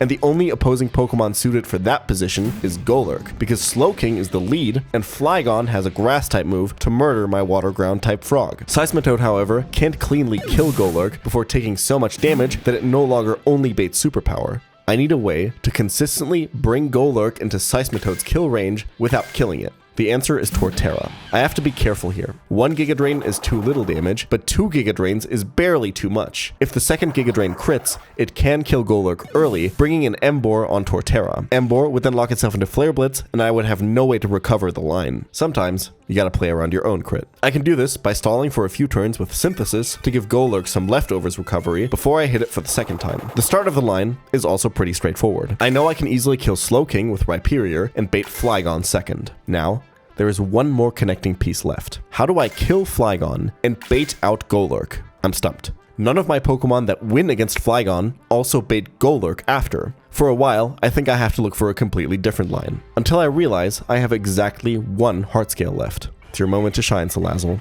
Because Rhyperior baits only Giga Drain from Flygon, I have an easy switch in for Salazzle. She can then use Encore to lock Flygon into the 4 times resisted Grass move, giving me plenty of time to apply Toxic. Salazzle, however, would just bait Emboar here, but now that Flygon is poisoned, I can have it die against a Pokemon that would otherwise lose the matchup. I need to do some math now. I know Flygon's maximum HP from the calc. I know how much damage Toxic will deal every turn. I know how much Giga Drain heals every turn, because that's just half the damage it deals to Salazzle. This means I always know exactly how much HP Flygon will be at any given point, and that means I know the exact turn it's going to die to Toxic. That turn is when I need to bring my Golurk bait into position. Who's gonna bait Golurk? Well, it has to be something that can switch into Flygon's Giga Drain, first of all, but more importantly, it needs to be a Pokemon that Golurk can one-shot. Xatu fits these criteria, but there's a problem.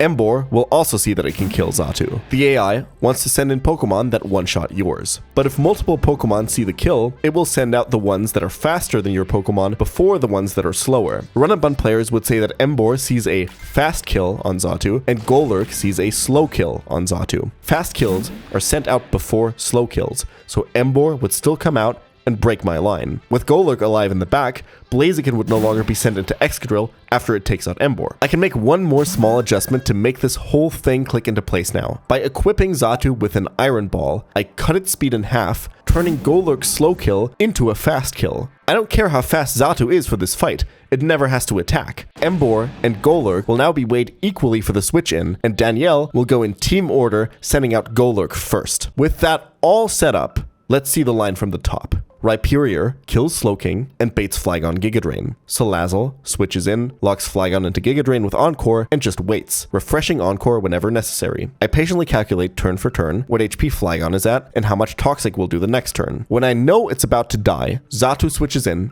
and baits Golurk. Now Torterra comes in, hits, stalls, hits again. I swap to Seismitoad, kill Golurk, and bait in Emboar Superpower. Torterra, Rhyperior, and Xatu can tank 5 superpowers, and Emboar can now only struggle. Exca sets up its speed, takes down Emboar, and now we fucking kill him! I'm building up momentum and confidence. I'm finally finding joy in this game. Don't stop now. My reward for taking down the evil god of the underworld that is the chicken, it's one of my own. But this one is but a shadow of the eldritch beasts I have to go up against. It doesn't get the broken speed boost ability or any of the busted offensive moves. What makes this chicken useful, no, vital for the upcoming gym leader, is that it dies very easily. Let me explain. Double battles are very, very complicated because you have to keep control of not just one, but two enemy Pokemon at all times. The first double battle gym fight, Flannery, is a perfect illustration of one of the main strategies to deal with double battles, protect baiting. The general idea is to have one Pokemon on your side that's your bog standard damage dealer who can kill the enemy Pokemon, your DPS if you will. The other Pokemon is the bait, who you use to get control of the enemy Pokemon and bait guaranteed kills away from your damage dealer. Ideally, your bait Pokemon has a move like Protect or Detect, which are unfortunately quite rare. If you set this up right, you can buy a ton of free turns for your damage dealer by either protecting your bait Pokemon or switching it for another bait Pokemon with a different resistance profile, stun locking the enemy trainer and giving your DPS free reign. This strategy is especially powerful because the switch in baiting works on a slot by slot basis. Your slot 1 baits for their slot 1, and your slot 2 baits for their slot 2. In a single battle, AI almost never switches in Pokemon that it knows can be beaten by yours. In double battles, half of the Pokemon the AI sends in are based on the one you have in the baiting position instead of the killing position. This makes it much easier to set up chain kills for your damage dealer by simply putting your bait in slot 1, for example, and then having the DPS kill the opponent's slot 1, whose next switch in will not even see your damage dealer. Let's see how this can apply to Flannery. So the reason Combuskin is not a Blaziken here is that it consistently baits the correct moves for us. If it was a Blaziken, it wouldn't bait Sludge Bomb from Salazzle for us, which is really important. Alright, so we detect as Charizard Air Slashes and Salazzle Sludge Bombs us. We Rock Slide to kill Charizard and chip Salazzle down real fucking low.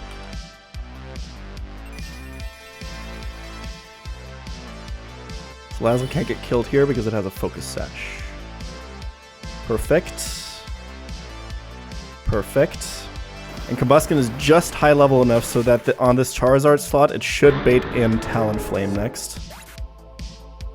Perfect. So now it's Sludge Bomb into Combuskin, and then Flare Blitz or Brave Bird into Combuskin. And then Hamilton kills both here. Beautiful. A lot of damage, and it's the poison. We get Citrus Berry proc. Should be okay. So the Talonflame slot should be whatever kills Caracosta next, which is Entei. And the Salazzle slot should be a slow kill from Marowak on Arcanine. It always looks at the opposing slot. Alright. Marowak sees a kill on Arcanine, but it's a slow kill, so it'd rather go for the fast kill on Caracosta doing business. And then Entei obviously sees the fast kill with Solar Beam, and no kills on Arcanine. We protect, Rock Slide to put both on half.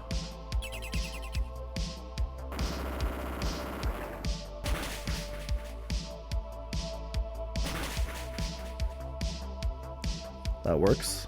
Does this ever bait anything else from Entei? Marowak's just about to die. Stone Edge is like 46 on Caracosta. So this is only a Solar Beam from Entei. We go here, and we double kill. Beautiful. And then these guys die, and now it's literally a 1v6 versus Incineroar. Dude, Flannery just got fucking owned. I would be embarrassed. Holy shit. Rapier gets to pick up one kill.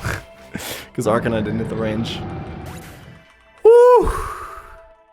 I'm soaring. The next challenge is Weather Institute, the first of many extremely difficult evil team sections. Importantly, because I can surf now, I get a nice box refresh with tons of exciting encounters. Hisuian Electrode is guaranteed in New Marvel, one of the fastest Pokemon in the game with an amazing offensive typing and most importantly, Volt Switch. Basculin will turn into Basculegion and give me my very first Ghost type. Electros is... we'll talk about this one later. Barraskewda is a huge hit. This thing hits incredibly hard and fast, and the upcoming section will have tons of rain to boost it even more. Another aggressive staple next to Electrode, the weaknesses of my box are slowly being filled out. Breloom is, unfortunately, the worst Pokemon on its route, and it's too late in the game for this thing to really do anything. Araquanid is weird. At this point, I have no idea what to do with this thing. Finally, Castform is completely useless, but it always comes holding a Life Orb, an item that greatly boosts your Pokemon's damage while costing a little bit of HP every turn. They're not the best encounters, but these will do. This game can't get me down anymore. I'm cooking. I'm locked in. All right, so the first obstacle is this Barbarical that wants to set up stealth rocks really badly and has a bright powder, which is obviously horrible. All right, rock is shit. This should always bait Starmie. We take a surf, we thunderbolt him down. God, Heracross is dope. That's fine, we have Lumberry. Holy shit. Another riskless fight, boys. I think we have a pretty good shot. You might notice that Eelektross is burned here, because if I wasn't burned, knockoff crit would put him into Berserk, giving him a special attack boost and killing Eelektross with crit. We're gonna knock off the focus band here. Wonderful. So let's kill this guy. Perfect. So this is Psychic or Energy Ball. It can never explode because it sees a fast kill. No drop? Oh, we're White Smoke, actually. There's no drops. We're White Smoke. Okay, I forgot about that. Okay, so it's not actually as risky as I thought. And we win. So let's think about what's ahead. I think Heracross can just raw kill this guy. I mean, this is just Haxorus random move. Walrein has a pretty good matchup. Lock it in. This has a Choppleberry, but we just don't give a fuck about that. Yeah, so we're gonna Icy Wind. Get him to -1. So usually you gotta use like 2 Pokemon to kill this Haxorus somehow, without ever letting him Dragon Dance. That's kind of the hard part. We're gonna kill with Earthquake, and then we should be baiting exactly Weavile and only Knockoff. Or only Triple Axle, rather. Which is perfect. This fight was a lot harder last time around. That works. Good shit, Caracosta. He's doing business! Okay, so that fight was actually not that bad at all. This next fight is super, super annoying to plan for. So the meme of this fight is obviously it's a Hail team. Dude, Hammy goes crazy in this fight, actually. I think it's like lead Combuskin and Hammy. Protect, Flare Blitz, Flare Blitz. Yeah, and then, so on the Blizzard, you go Mienshao with a berry, and you don't get frozen. Hamilton Flare Blitzes this guy's ass, and then this guy's ass comes out, and you fake out his ass, and you close combat his ass, and then the next turn you Extreme Speed Vacuum Wave his ass, and then we win. This is Bridge Rival. This is one of the hardest fights in the mid-game. It takes place in permanent rain, permanent electric terrain, because there's a thunderstorm. We're gonna have to deal with a full rain team in these conditions, plus a Mega Blaziken. But who needs a Mega Blaziken when you have a Combuskin? And who needs a Swift Swim Ludicolo when you have a Rain-Dish Ludicolo? Combuskin, unevolved Combuskin, holding on to his favorite item Everstone here, baits 2 kills from Blaziken and Ludicolo. Electrode is free to do what it wants, so it's going to chip this Ludicolo with a Volt Switch. That's going to come in 2 turns. Perfect. Chip the Ludi. Electrode slot will be untouched. We go into Barraskewda. This Barraskewda is the only way I can win this fight. Barraskewda is going to get 4 kills on this fight. We will leave the chipped Ludicolo untouched for this turn. I have set a trap for Brendan here. The trap will spring in 6 turns. Liquidation outspeeds and kills Blaziken. Combuskin baits Weather Ball. We go into our own Ludicolo.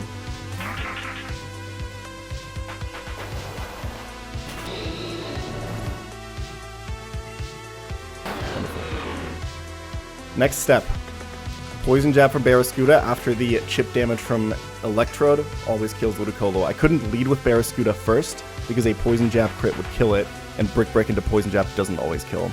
So we Poison Jab this for the kill, and Ludicolo is going to Fake Out, which we used a Heart Scale for, on the Salamence. My trap will be active in 5 turns.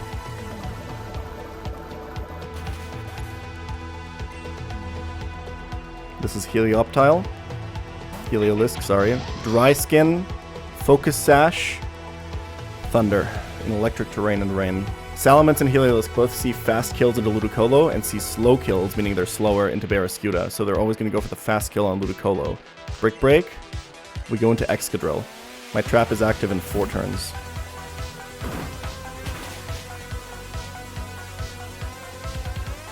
This Barraskewda, for some reason, someone in the code was looking out for me. This Barraskewda has Hidden Power Ice, which 2-shots Salamence. That was the only way I ever had to kill the Salamence with this box. Nothing else would have worked. So we're going to chip the Salamence now. We're not going to kill Heliolisk yet. That doesn't set up the correct line. Excadrill is baiting fast kills from Heliolisk with Weather Ball and from Salamence with Hydro Pump. My trap is active in 3 turns. Don't crit. And if you do, don't high roll. That's perfect. Okay, now we kill Salamence first instead of Heliolisk because we need Metagross to be in the right slot instead of the left slot. This is going to be relevant in a few turns. kill, and fake out the Heliolisk. My trap is active in 2 turns.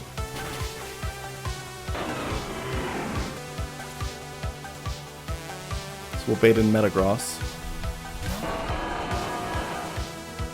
1 more turn. It's perfect. I set it up exactly right. Now we kill Heliolisk. Metagross sees Zen Headbutt or Thunder Punch kill into Ludicolo here. Ideally, we see Thunder Punch, but it should be fine on either. Kill Heliolisk. I think only Meteor Mash attack raise is really bad here. Let's just see Thunder Punch. After this turn, my trap will be active. Thunder Punch. Perfect. Alright, time for the reveal! So, usually, Blastoise should see a fast kill into Excadrill with Muddy Water right now. That's bad. Excadrill wants to stay on the field. These entire past 6 turns, the Life Orb chip damage from Barraskewda has been chipping it down to the exact right amount. Barraskewda is now exactly dead on the exact right turn to Fake Out from Blastoise and Bullet Punch from Metagross, meaning they both see a kill into it. Fake Out fast kills on the first turn the Pokemon is out always go before any other fast kill. So Blastoise cannot Muddy Water Excadrill despite seeing a kill with it. So Barraskewda is going to switch for Basculegion to tank Fake Out and Bullet Punch. Rapid Spin on Metagross here. And if we did everything right, this should be Fake Out, yes, and Bullet Punch. Get fucking owned! And now, Iron Ball Barraskewda baits Fast Kill to Rain Pulse from Blastoise and Thunder Punch from Metagross. Which means we can safely switch into Electrode on the Basculegion slot while Excadrill sets up a kill on Metagross with high horsepower. It's probably not going to kill unless it crits, but it's going to do enough damage for our final turn of cooking here. This last turn is one more little trick that we can do.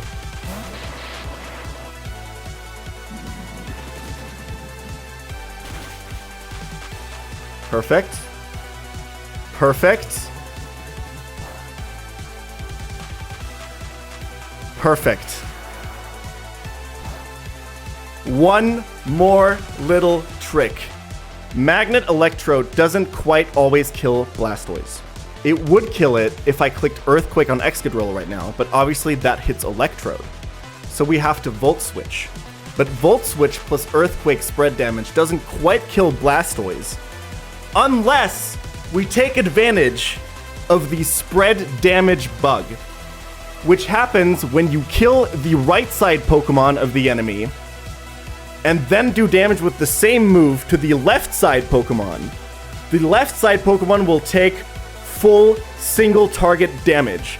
This is why we killed Salamence first, so that Metagross would be in the right slot. This is for losing Crocodile to a bug. Fuck you.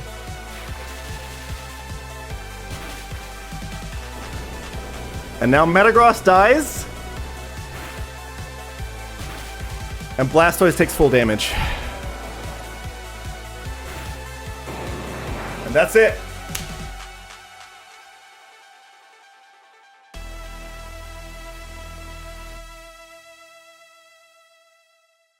Not even the final boss of this split can slow me down now. Gym Leader Winona's menacing team of airborne threats is no match for me at this point. I've gained so much control over this box now, and I know exactly how to apply it on a fight like this. The moment Winona's final Pokemon falls, I realize something. I haven't had a single death since Corviknight. I catch myself thinking that maybe my sacrifices have paid off, and the run has finally scaled. That maybe I'm not completely washed. Don't get too cocky now. Hold the rock steady. I'm about to head into what is by far the most brutal part of the entire game. And there's a deep-seated problem haunting this attempt. Like... Oh, hello there. I'm Pokemonchallenges, president and chairman of the Pokemonchallenges Corporation. Today's video is brought to you by the Nuzlocke Archives. This is a project me and my team have been working on for the past 6 years, and I'm finally ready to share it with the world. You see, I've said in the past that Nuzlocks are a way to share your personal story, and I know a lot of my viewers, like you, have their own personal Nuzlocke journeys to share. Unfortunately, the only place to do so far has been my YouTube comments. Until now, introducing the Nuzlocke archives. The Pokemon Challenges Corporation has purchased a high-security facility in Moldova where your stories can be stored in perpetuity. There, nobody can delete them, nobody can block you, and nobody can reply with comments like, "I don't remember asking," or "Who cares?" Your stories are finally safe. To submit your stories to the Nuzlocke archives, simply type out your long, riveting, winding, slow burn Nuzlocke stories exactly the way you would in my YouTube comments into a text document. Then, print out that text document and send it to our facility in Moldova via mail. After 30 to 40 business days, our experts in Moldova will scan your story and upload it to our encrypted servers. Next, they will shred your physical copy and mail it back to you in a secure Ziploc bag for confirmation. This way, nobody can steal your original ideas. And the best part? It's completely free. You only pay shipping and handling. Finally, there's a place for your fascinating tales to be shared the way they were meant to be shared. I'm very excited to finally be launching this project, and I hope that you are too. Let's get back into the video. Chapter 6. Heldenmut. Was that a fucking second ad read? Jesus Christ.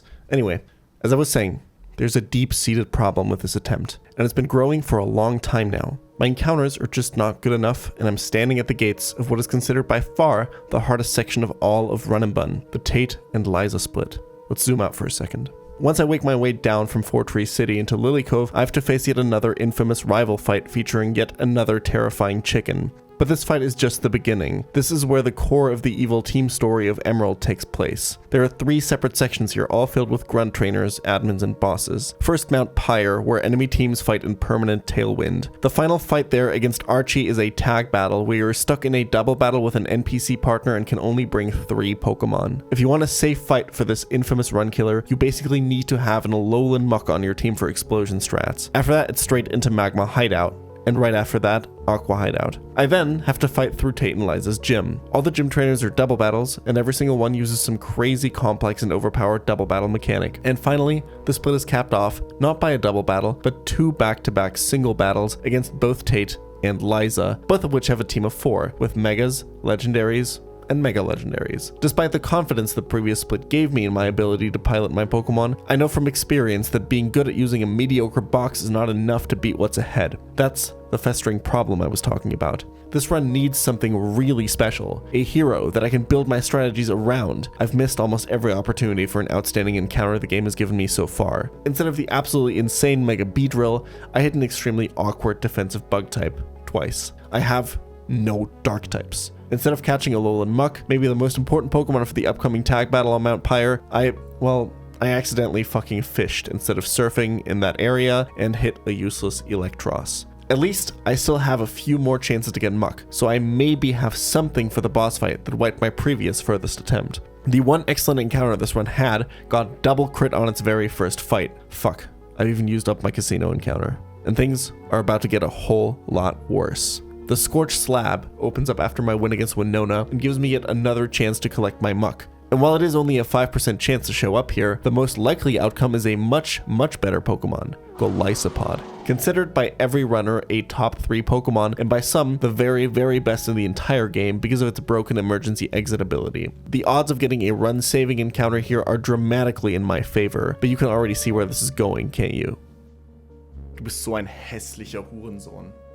Wie kann man so ein hässlicher Hurensohn sein? The game is just battering me down with disappointment after disappointment. I seriously need something now. I arrive at Route 121. No Mucks here, but I would really love to get Elite Four staple Weavile. Instead, I roll the most middling encounter possible, Gallade, another fighting type in a box already filled with them. Next is the Safari Zone, and what I really want here is Dreadnought. Not because it's the best encounter, but because of my upcoming encounter in Lily Cove City. Nuzlocke have a dupes clause, which states that if a Pokemon I've previously caught shows up as my first encounter on a route, I must re-roll it. You can't catch the same Pokemon twice. The surfing encounter table in Lily Cove only contains Muck, Caracosta, who's already a dupe, Dreadnought, and Dragonite. If I get Dreadnought in Safari Zone, the only 2 non-duplicates would then be Muck, a 30% chance, and Dragonite, a 10% chance, resulting in an overall 3 and 4 chance of encountering Muck in Lily Cove. And Dragonite wouldn't be too bad either. I just need to get the Dreadnought in Safari Zone now. Don't let me down. Okay. I mean, at least it's not Blastoise, I guess. Fuck me, man. Alright, fine. At least Greninja isn't terrible, and I can still just hit Muck in Lily Cove anyway, right? Please. Dude. It's so fucked, man. It's so fucked up. Things are getting pretty grim now. It's time to start grasping at straws. Maybe my encounter in Mount Pyre? Weavile, again, is a potential Elite Fourmon as well as a Dark type. There's also Driftbloom, an Exploder that presents one last chance to bail me out of this upcoming Archie fight. Dude, come on, man. It's like 1 in 8 to catch here. Dude, it would be insane if I got this. Yeah, that's what I fucking thought. Unfucking believable. That's it. That was my last chance before all hell breaks loose in this game. At this point, I'm just assuming this run is on borrowed time. Archie is going to end this run again. I don't even have an emergency casino encounter to fall back on now. Hold on. As I remember my line versus Winona, I realized something. Heracross was using doubled speed with Tailwind, and it was incredible. Heracross in general is incredible. The star Pokemon, it's been in my box this entire time. And there's one more thing I can pick up here to kick Heracross into overdrive. Mega Heracross is a slower version of Heracross, yes, but it's also much more bulky and can potentially deal much more damage. Its ability scaling guarantees that Pin Missile and Rock Blast will always hit 5 times, not to mention all the little tech that multi-hit moves offer. This gives Heracross something unique and exciting: versatility. It's basically 2 Pokemon in one. I can bring a faster, more frail version that's burned and deals a ton of damage with close combat, or bring a tanky version that breaks through other bulky Pokemon with ease and tanks a huge array of moves. Welcome to the team, Pythagoras. Time for a lesson in geometry. Around the year 1680 BC, the Egyptian scribe Iames writes the following problem on a piece of papyrus. If a pyramid is 250 cubits high, and the side of its base 360 cubits long, what is its slope? This problem, along with the solution that Iames calculates on the same piece of scripture, is one of the earliest known applications of trigonometry. Around the same time, the Babylonians would discover something that we now commonly attribute to a certain Greek philosopher. This is the Plimpton 322 tablet, and it features a set of so-called Pythagorean triples. These numbers are... Jesus Christ, this goes on for like 40 more pages. Fuck this. Here's a montage of Heracross beating the shit out of a bunch of trainers. Now we Volt Switch out to do a little bit of chip damage, but we don't even need all this chip damage. We need like 1% for Heracross to kill with no boosting item. I think Life Orb Hera kills this. I think we can just chain kill with Heracross here, right? So we can go pre-burned Heracross and just fucking kill him. Don't we just go to Heracross and kill this guy? Like...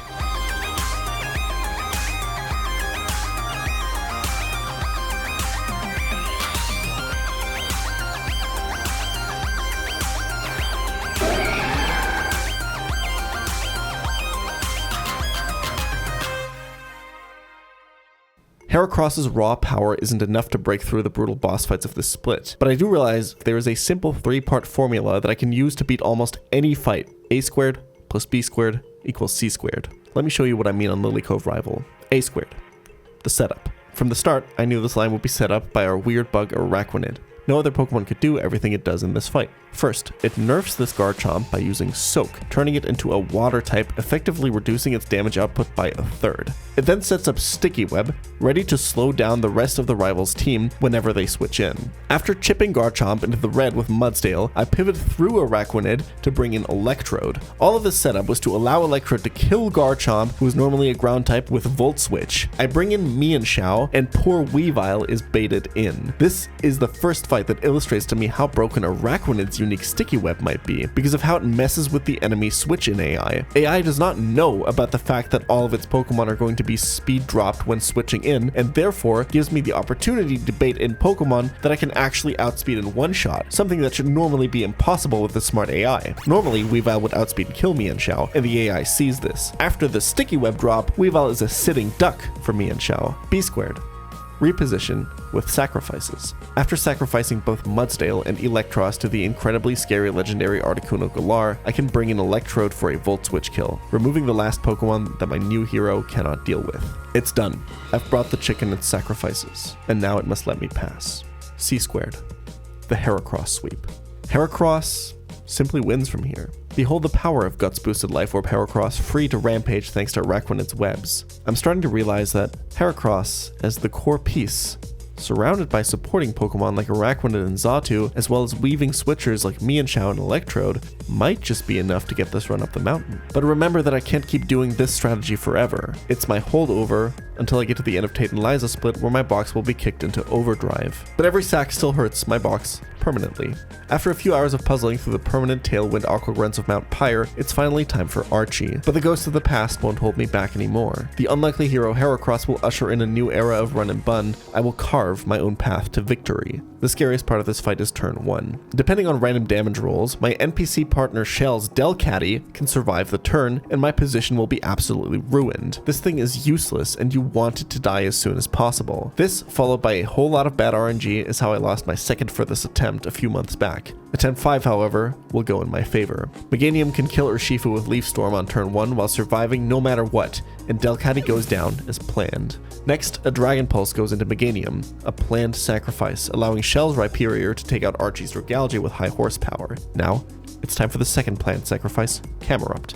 Camerupt is pre-damaged all the way down to the red. It's the slowest Pokemon on the field, but with its Custep Berry, this pre-damage will allow it to go first, despite Archie's Pokemon having doubled speed and Tailwind. You only get one of these mighty powerful Custep Berries per run, but it's almost always used on this fight. I may not have found the Muck whose use of this berry guarantees a really stable endgame position, but it turns out Pythagoras can even get me out of what would normally be a very unstable endgame position. Archie's Mega Sharpedo is always targeting the Rhyperior with a fast kill, so I can safely Brick Break and take out the Shark. Stakataka isn't a threat either, and it goes down the next turn. Revenge. Oh, it's so sweet. The casino encounter that nobody believed in! We scale, baby! Pythagoras, a squared plus b squared equals c, ya bitch! But this is still not even close to the end of Tate and Liza's marathon split. Mount Pyre was just an appetizer. Nobody's box is safe in Magma Hideout. This part of the game is designed to beat you down and send you back to the truck. It's not supposed to be about if you sacrifice, but when. And just in time, seemingly as a reward for casting away my past mistakes on Mount Pyre, I'm finally rewarded with an encounter. I catch the pseudo-legendary Dreepy and evolve it into Dragapult. Incredible speed, good bulk, an ungodly amount of resistances, fantastic damage. This is the first true S-tier Pokemon I've managed to get, and it couldn't have come even a second later. Without this encounter, this attempt is dead in the water right now, in light of what is to come on this agonizing split. Now, don't get me wrong, this Pokemon is incredible, but it's certainly no Heracross. Also, in previous versions of the game, Dragapult had the broken move U-Turn, something this one dearly, dearly misses. God, this thing would have been bonkers with U-Turn. I also pick up my Magma Hideout encounter and it's Weezing, which is actually fine. I can trade this for Galarian Weezing, a Pokemon with a fantastic defensive typing, as long as it doesn't explode before I catch it.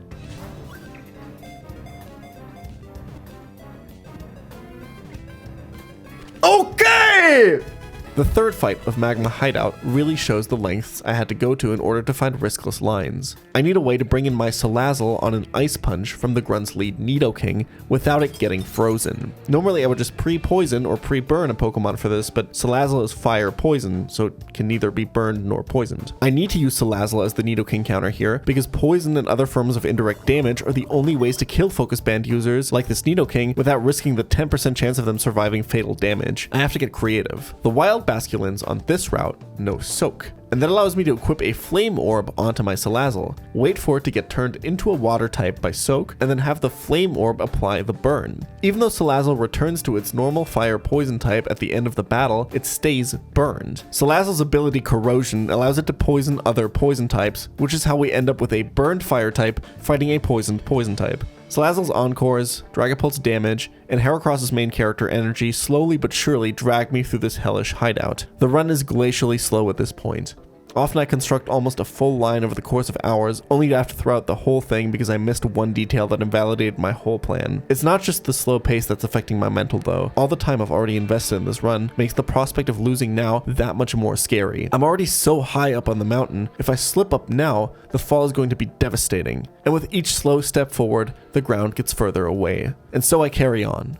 More hour-long planning sessions, more ridiculous RNG bullshit like this fucking Swagger Electrode, more game-breaking bugs I have to play around in double battles. I fling King's Rock for flinches with Greninja, one of the many cool niche techs this Pokemon provides. I defuse Explosion Mons, dodge pursuits, slowly, grunt after grunt falls, Heracross delivering killing blow after killing blow, until I eventually arrive in the final room of the hideout.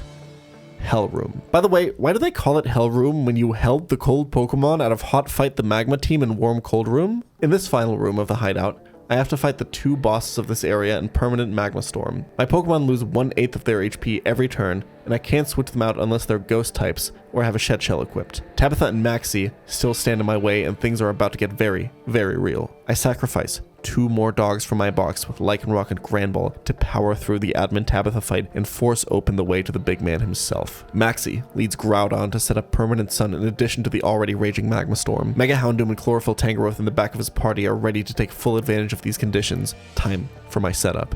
Electrode is the only Pokemon in my box that can take this kill, and I have to invest both my Grass Gem and my Solar Beam TM to do it. But instead of letting Naganadel in the back come in to take the kill on Electrode, I pre-damage it to guarantee that residual Magma Storm will take it out first. That means I get to decide what comes in next. By switching in Araquanid, I instead bait Maxie's Tangrowth, giving me an opportunity to set up the webs.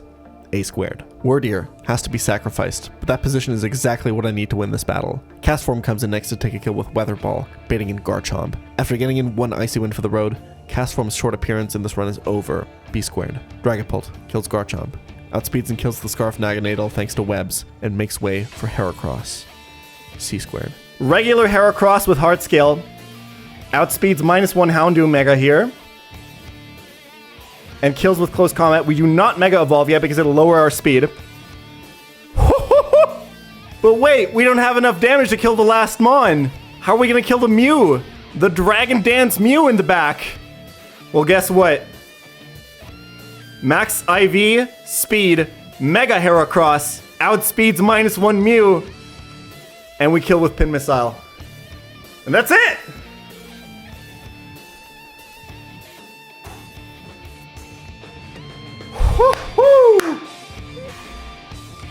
And that's a riskless Maxi. It only cost us a candy, a scale, and like 3 Mons. This Maxi fight was difficult enough to be the final boss of any difficult ROM hack I've ever played. No matter. I don't get a break here. No new encounters. I have to go straight into Aqua Hideout and continue grinding fight after fight after fight. And look at me. I've gone back to being terrified of the deities within this game again. I've been sacrificing more and more with every fight, desperately killing my partners to not have to face the wrath of this game head on. And thanks to Heracross, it's working.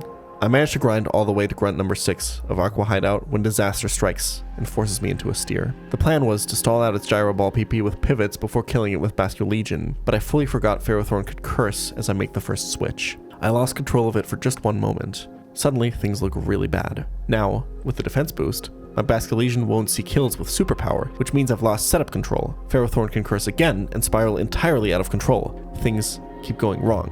A second curse goes up, and then a third. The curses stack up to the point where Body Press is powerful enough to threaten low health Slowbro, even through a fighting type resistance. I thought I had it after a 5th Gyro Ball came down, but I then realized that Gyro Ball has 8 PP, not 5. I misread the documentation. Slowbro clutched up for so long against this rampaging beast of a Ferrothorn, but it can't last forever. Gyro Ball number 7 out of 8 finally takes down Slowbro, and I'm forced to sacrifice Breloom to the final Gyro Ball. That means I'm safe. Basculegion can finally come in and take out this thorny demon.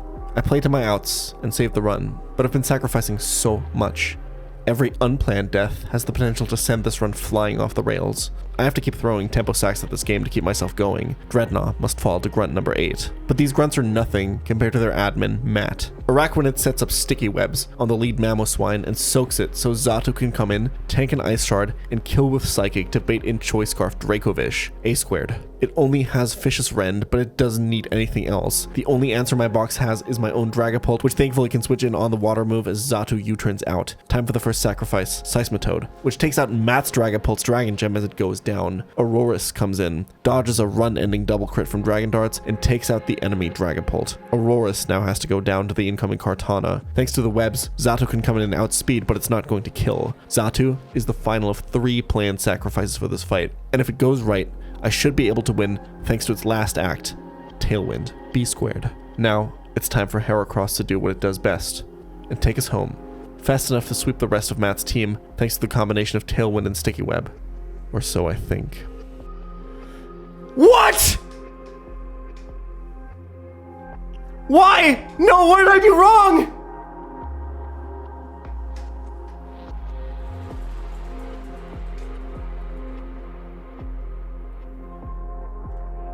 I calced this dude. Fuck! Close combat after Intimidate was a 93% damage range to kill. I just missed it when calcing. I thought it was guaranteed. I've been staring at my calculator for so long that day and I just missed it. Maybe I was too focused on my formula, too confident in the one thing that made this box good, and now, just like that, a 7% chance strikes and takes it all away from me. Dragapult flies in desperately to avenge his fallen team leader and end the fight. All of us look down horrified at Pythagoras. I'm not actually sure I had a better way to play this fight than to roll the dice with Heracross here, but the fact that I missed it during planning means I never even explored other options. Was I too tunneled on Heracross as my hero? Would I have had to risk it anyway? I'll never know. That's what really hurts. A squared plus B squared equals see ya, my friend. I look again at my box. All those Pokemon I've sacked and lost to mistakes on this split. At all those shitty Pokemon that could have been good ones. My group of Pokemon who had been carried through every hard fight by the now dead casino encounter.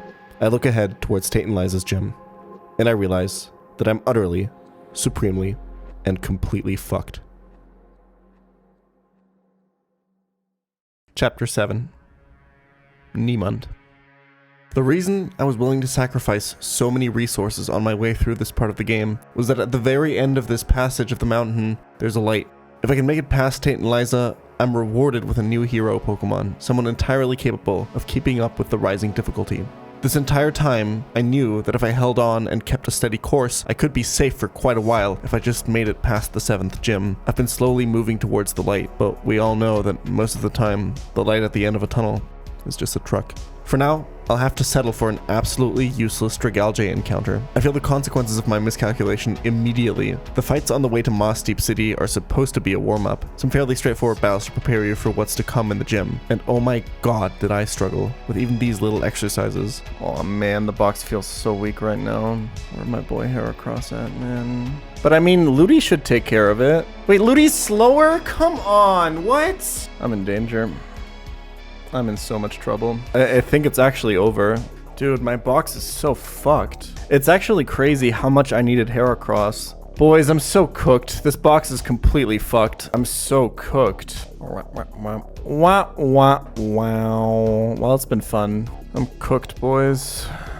I eventually find a line for all these fights, but the toll these are taking on my mental is so severe. These were supposed to be easy. What the hell does this bode for what's to come? Shoal Cave is coming up and can potentially give me some of the best Pokemon, not just for the rest of the game, but specifically for Tate and Liza's double battle gym. Gudra Hisui, Weavile, Grimmsnarl, and most importantly, the godlike doubles Pokemon Sneasler are all catchable here, and all of them are shoo-ins for my Elite Four team. A mediocre Avalugg I catch on the rep before this even improves my chances of getting the big hitters here, as it's a duplicate for the cave. There's a massive problem though, and it's not even the fact that if you take my current encounter luck into account, I'm probably going to get some comically bad shit like a Alolan Sandslash here. The problem is much more tangible than that. The cave is guarded by Kim and Iris, and they have a disgusting hail team. This isn't like most of the double battles I've played where each opposing trainer has 3 Pokemon of their own. In previous double battles, this has allowed me to focus down one side to turn the fight into a 2v1 after 3 kills. This has been an essential overarching plan featured in almost every single double battle line I've found up until this point. Kim and Iris, however, are what's known as a true double. The only way to get a 2v1 position is to kill 5.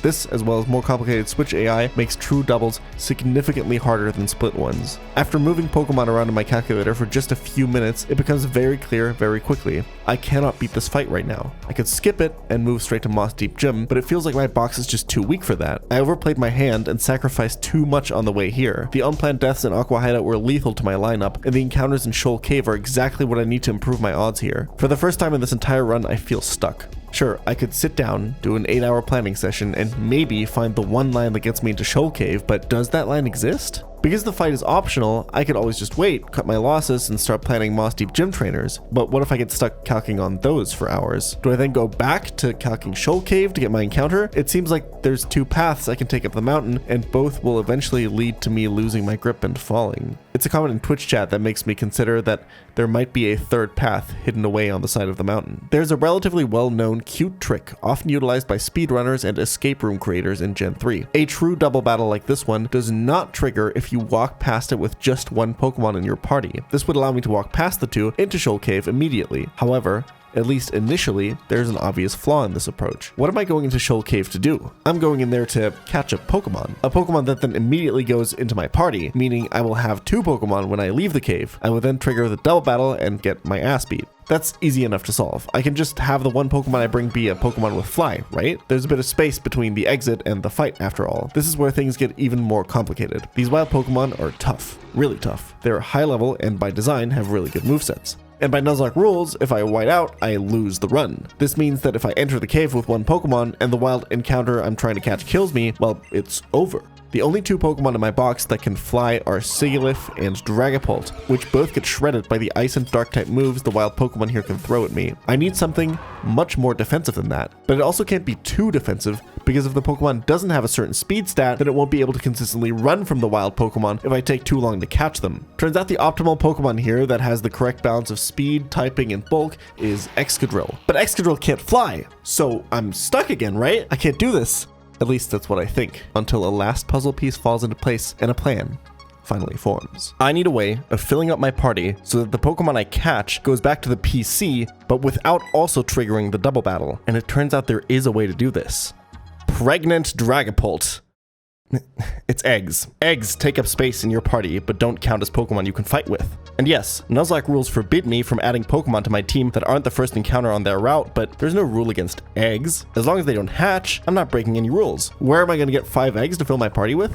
Well, the daycare, of course. I just need to find 2 Pokemon in my PC of opposite genders that are in the same egg group. I do need to be careful here though. If any of the eggs hatch while I'm in Shoal Cave, I'll have a Pokemon in my party that will trigger the double battle on the way out. The room I want to get my encounter in is all the way in the back of the cave. I need to find the pair in my box that will make the eggs that take longest to hatch. Turns out that's Dragapult and Dragalge, who I guess is not so useless after all. These 2 lovebirds will be making plenty of Dreepy eggs for me, which, like, how? Dragalge is just like seaweed. It's actually, never mind. I take it back. I don't want to know. Coming up with this heist, looking up weird stats like egg groups, hatch timers, practicing overworld movement to not run into optional trainers. I spent so much time here where for once I'm not just staring at a calculator, not thinking about how bad my encounters are or how much I miss Heracross or how hard Tate and Liza's gym is going to be, how steep the mountain or heavy the boulder is. For a brief moment, I find pure joy in solving a fun puzzle. And as I set out for my little heist, only Excadrill and 5 eggs in tow, running past the double battle that's been taunting me so long, I don't even notice that something in my mind has shifted.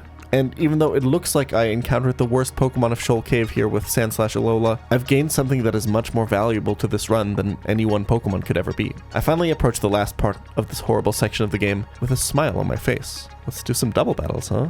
After hours of planning, I challenge the first battle in Tate and Liza's gym, and it goes really well. That wasn't horrible or grueling at all. That was like a fun puzzle. Fight number 2 is a Trick Room team, and I find some really cool lines here as well. Another fight that Heracross would have trivialized. Another fight where I really wish Dragapult had U-turned, but I make it through anyway. And again, I somehow just had fun cooking this line. Nate and Virgil are another really cute gimmick team. Virgil's Pokemon constantly want to fling berries at Nate's Pokemon to give them a variety of really scary stat boosts. The most game-breaking bug in the entire hack shows up here, and kind of makes this fight free. The Pokemon are hard-coded to fling at their partners when they have a boosting berry, but they don't realize when they've already used that berry, so they're just kind of stuck always flinging with no item equipped. This makes it trivial to turn the fight into a 2v1. You know what's interesting? I'm not relieved here that I get a free fight. Somehow I feel disappointed. The gimmick was really cool and I would have loved to solve a puzzle around it. Motivated, I move on. Hannah and Sylvia feature Pokemon with the move Imprison. And it's, again, a really clever little setup. If a Pokemon uses Imprison, no enemy Pokemon can use any of the moves that the imprisoning Pokemon has in its moveset. The moveset of Meowstic is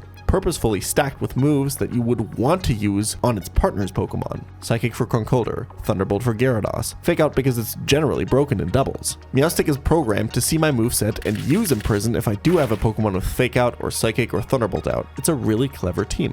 I make a massive mistake during my planning for Hannah and Sylvia. I thought I had a free switch to Greninja here, as Blaziken was baiting Fast Kill Psychic from Meowstic and Conkeldurr would die before getting to attack, but Blaziken actually shows that it can kill Conkeldurr. If an enemy Pokemon knows that it's dead to one of mine, it will always go for a priority move instead of the one that does the highest damage. If I switch to Greninja here, it's immediately dead. Luckily, I at least realize my mistake right before I make my move. There's literally only one way to recover my line from here, and it's to immediately sacrifice sacrifice Blaziken. I need Greninja out the next turn. How ironic that the deity now becomes a sacrifice itself. This is, for all intents and purposes, an absolutely devastating loss. Blaziken was one of my only 2 protect baiters, and absolutely vital for my double battles going forward. Carracosta alone can't do that sort of business. But somehow I'm not that upset. I'm not that discouraged. Look what I say during this fight. Here's where we cooked, okay? Let's take a moment to put the Blaziken thing aside and appreciate what's happening here. I'm so locked in on how cool the rest of my line is that I don't even think about how this affects my chances to bring the rock up the mountain. I don't even waste a second to look down. Can you blame me? Look at this beautiful little sequence I found. Rapidash sees a fast kill into Gallade with Play Rough here, while Meowstic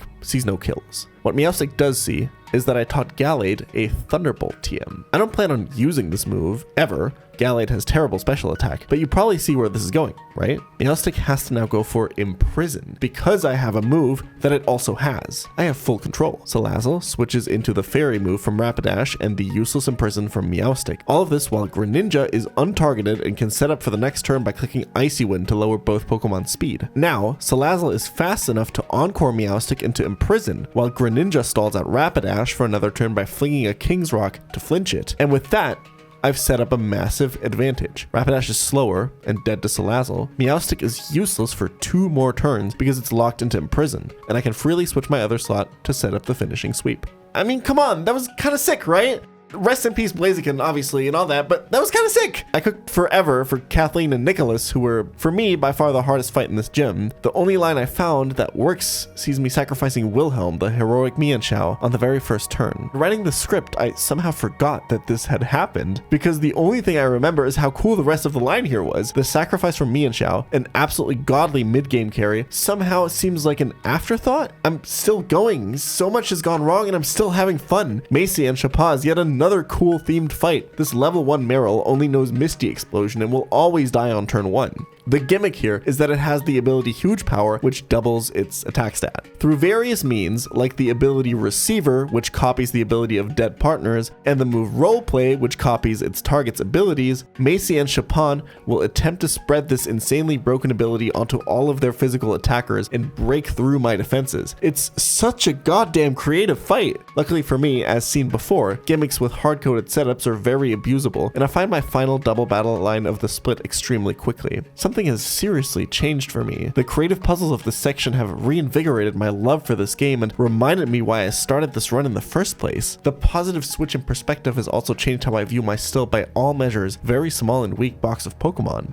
I don't know if it ever was just about Heracross. It seems like no matter how ridiculous of a fight this game throws at me, the solution is right there on my PC, waiting for me to find it. And with that sort of outlook, how can I even lose? Maybe I can bring the boulder all the way to the top after all.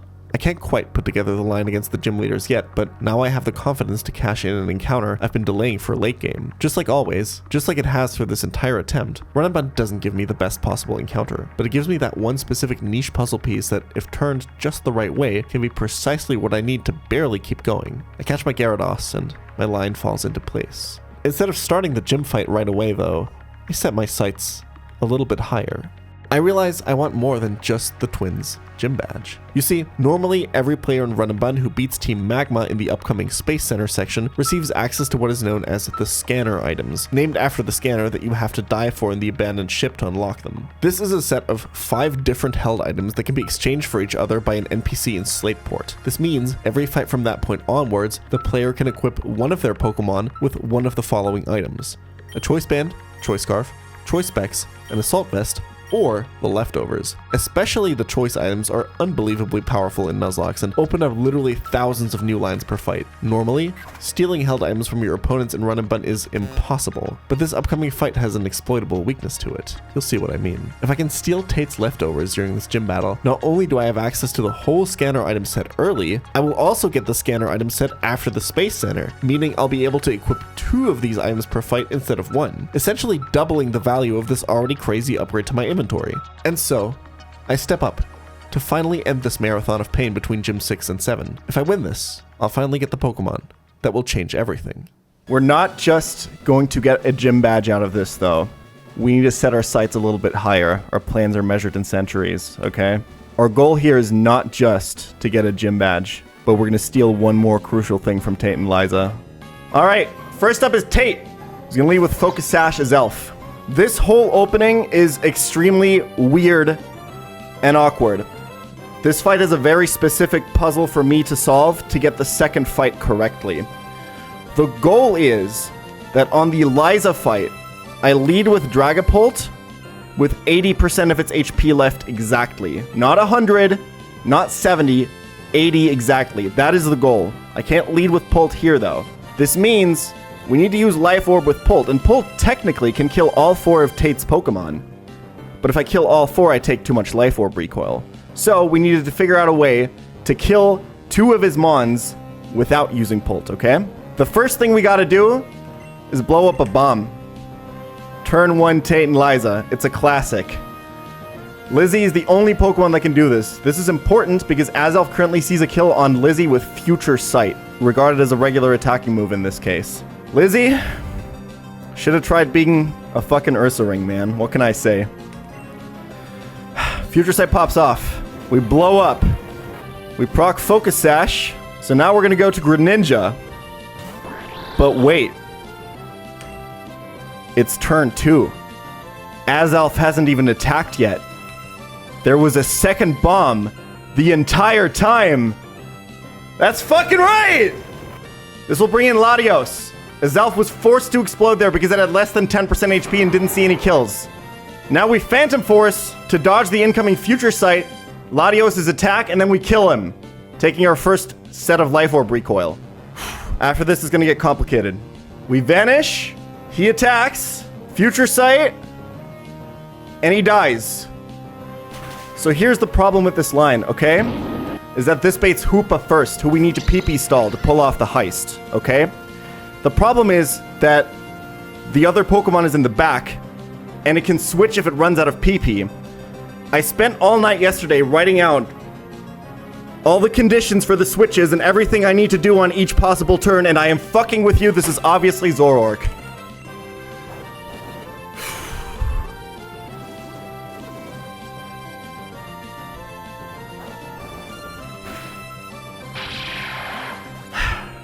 Okay. Let's calm down because we really need to focus now. Here's the situation. This Hoopa has leftovers. We need to steal them. It's really important because we can turn these leftovers at will into any choice item that we want at any point after this. To do this, we need to stall Hoopa out of PP completely. I'm gonna have to focus up because we have to count all of this out by hand. So we're looking at 8 hyperspace hole PP. Hold the hyperspace. I believe it is 15 Shadow Balls and 20 Aura Spheres. We're gonna stall out of Shadow Balls first, but we need to keep count of Aura Spheres while we do. This is always Shadow Ball. That's 1 Shadow Ball. This is always Aura Sphere or Substitute. Okay, 1 Substitute used. Shadow Ball. Aura Sphere. Shadow Ball number 3. Aura Sphere number 2. Shadow Ball number 4. I would really like to give more flavorful commentary, but I can't. I need to really clutch up here. This is super important. This is Aura Sphere number 3. Shadow Ball number 5. 6. 7. Halfway there. 8. 9. 10. 11. Almost there. This is 12, right? 13. 14. This should be the final Shadow Ball. So now it'll start using Hyperspace Hole. Let's hope we counted right.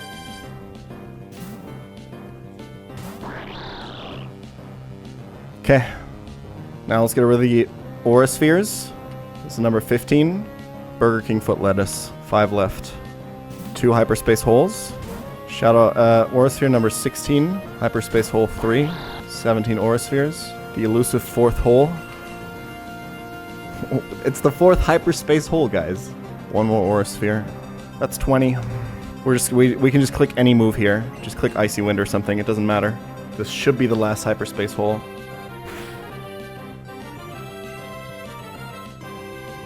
Okay. So it should only have 9 substitute PP left now. Here's how we get these leftovers, okay? We go to Kecleon. We roleplay to steal Hoopa's Magician ability. Magician turns all of your moves into Thief. Kecleon has no item. And then we'll click moves breaking substitutes until he's substituted himself down so that substitute fails. And with that, we should kill him.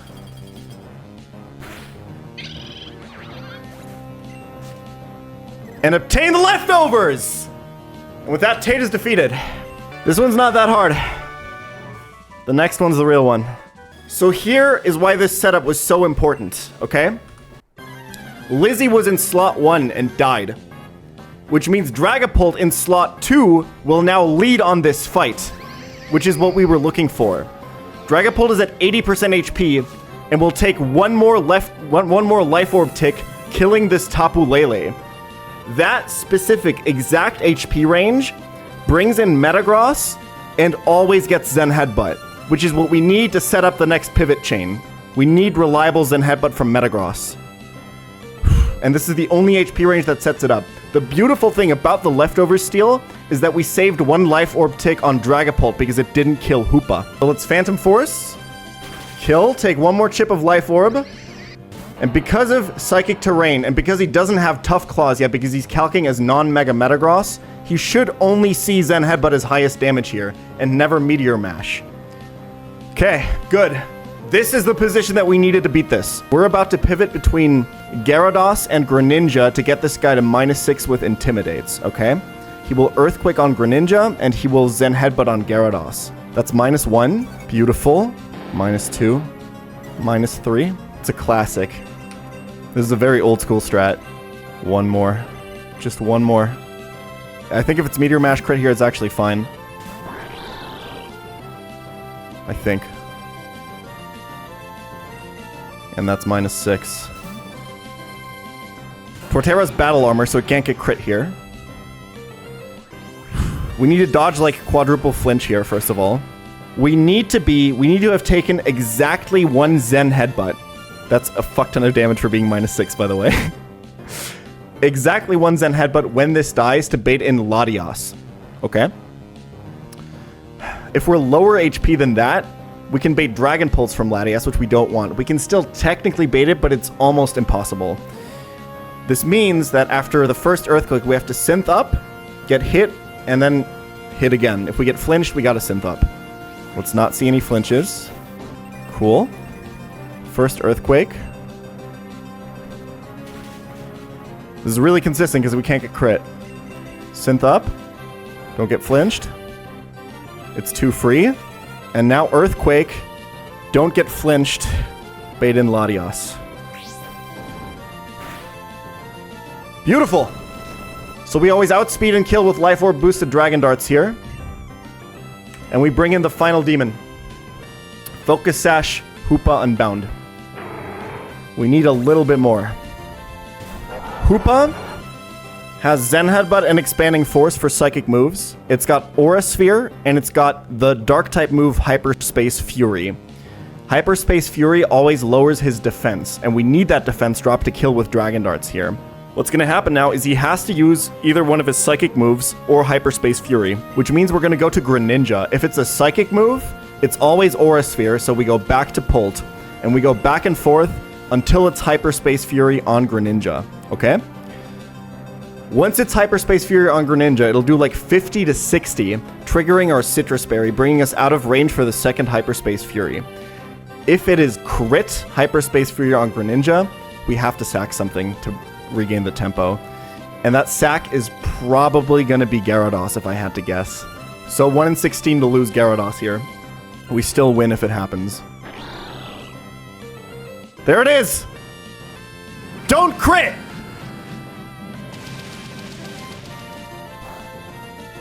Okay! We break the Focus Sash! And Tate Liza Split is done, baby! Let's fucking go, man! On attempt 5! The longest, the hardest, most egregious split. And we leave with a Mind Badge and a Leftovers. And a really, really fucking full death box. Heracross was with us in spirit, man. He would have loved this fight. Today's video is brought to you by Arson. Arson is the first paraffin-based vegan energy drink made from entirely recycled ingredients. Other energy drink brands try to fool you with random made-up flavors like Berry Blast or Citrus, as if anyone knows what the fuck that means.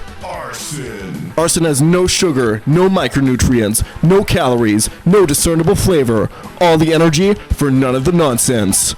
Arson. Here's a graph showing the caffeine contents of every popular energy drink brand. Arson. All the way down there is Logan Paul's prime. Look at him. He's so fucking small. Arson. Here's the caffeine content of arson. Yeah, I bet Logan is fucking crying right now. I can already hear you saying, "Oh, that exceeds the legal limit of how much caffeine can be in a beverage." Well, guess what? Arson isn't legally considered a beverage, you stupid moron. Arson. That's why the only place you can buy it in person is the vermin and rodent control section of Home Depot. Arson. And while arson might be illegal to purchase in these countries,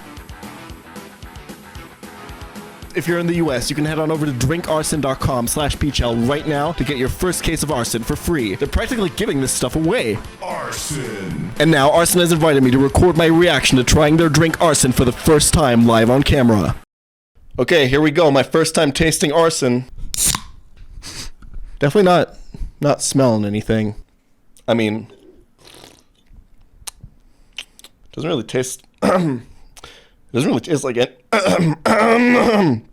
It doesn't really taste like anything. I mean, it's like sorry, it's like advertised, right? That's what they're going for. Oh god, go to drink arson. Oh god, my ears. I can't feel my ears. What the fuck? What the fuck? Arson. Chapter 8. Tiefe. Is he okay? Hello? Pokemon challenges? Oh man, my balls are really hairy. If only someone could sell me a product to help with that. Hello? Oh my god, is he dead? Did he die? Does that mean I'm gonna die?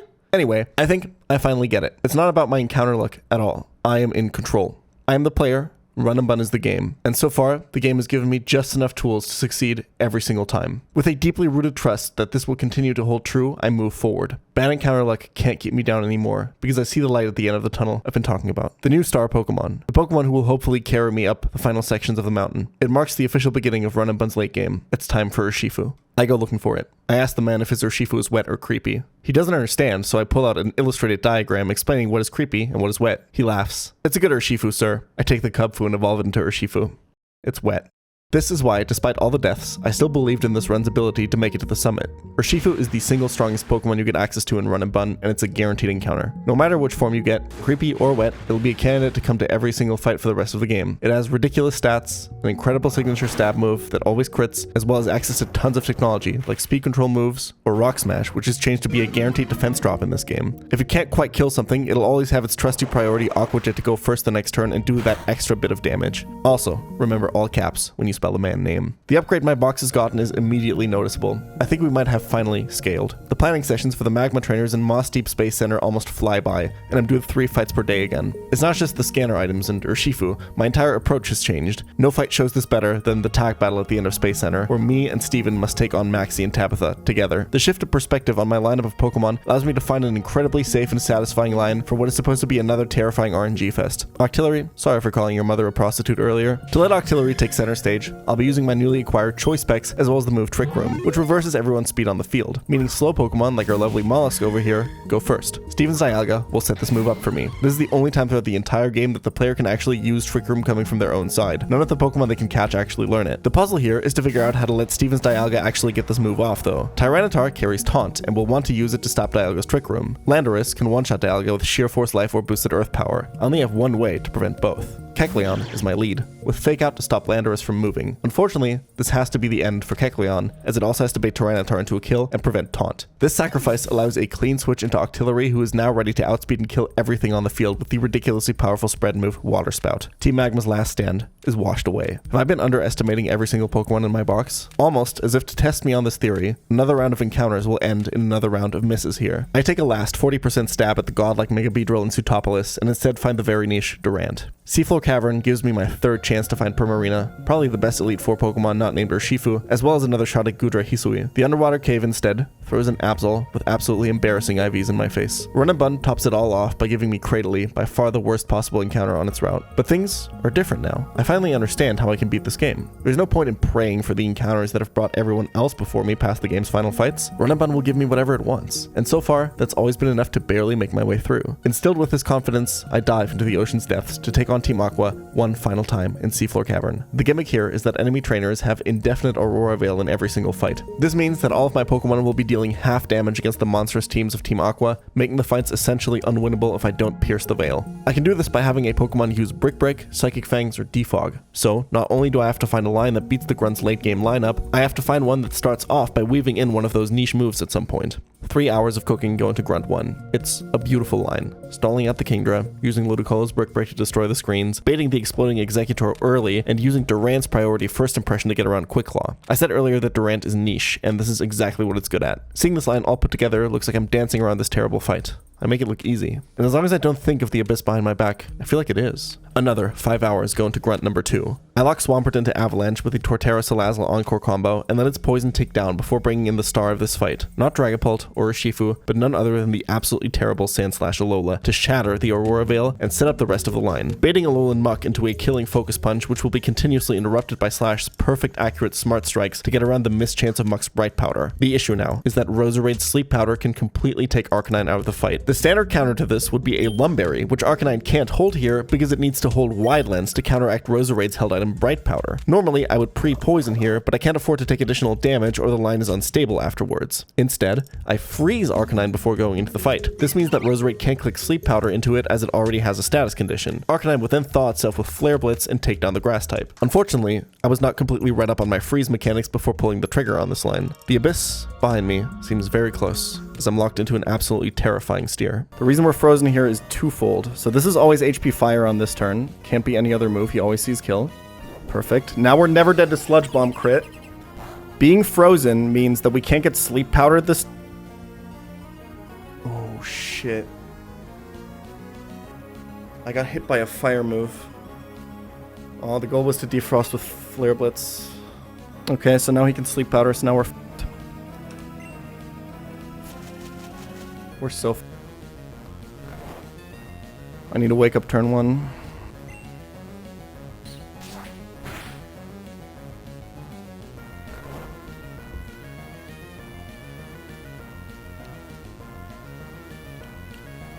I'm dead to all rolls. I think I have to hit Encore with Salazzle. It's Bright Powder, so I'm 20% to miss. I think this is my best shot.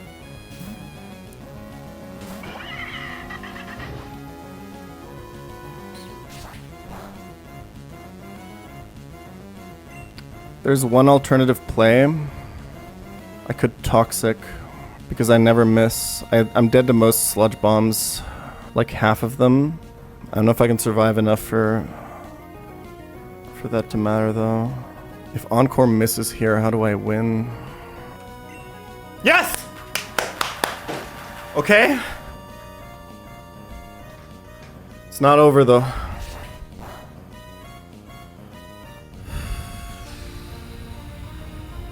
I honestly don't even know if this was that good. I should have thought about this more. I thought I could more easily live add 2 more energy balls. Half of them kill me here. Sandslash Smart Strike doesn't do enough. The main thing that this did... There's either... So I don't have Avalanche on Sandslash now. Icicle Crash is a range to kill. This is so scuffed. It's a good range. What happens to the line? I'm pretty sure this is fine. I think my best shot is Sandslash. And if I don't get it, it's Zack Sandslash. Fuck. I think this is the best one.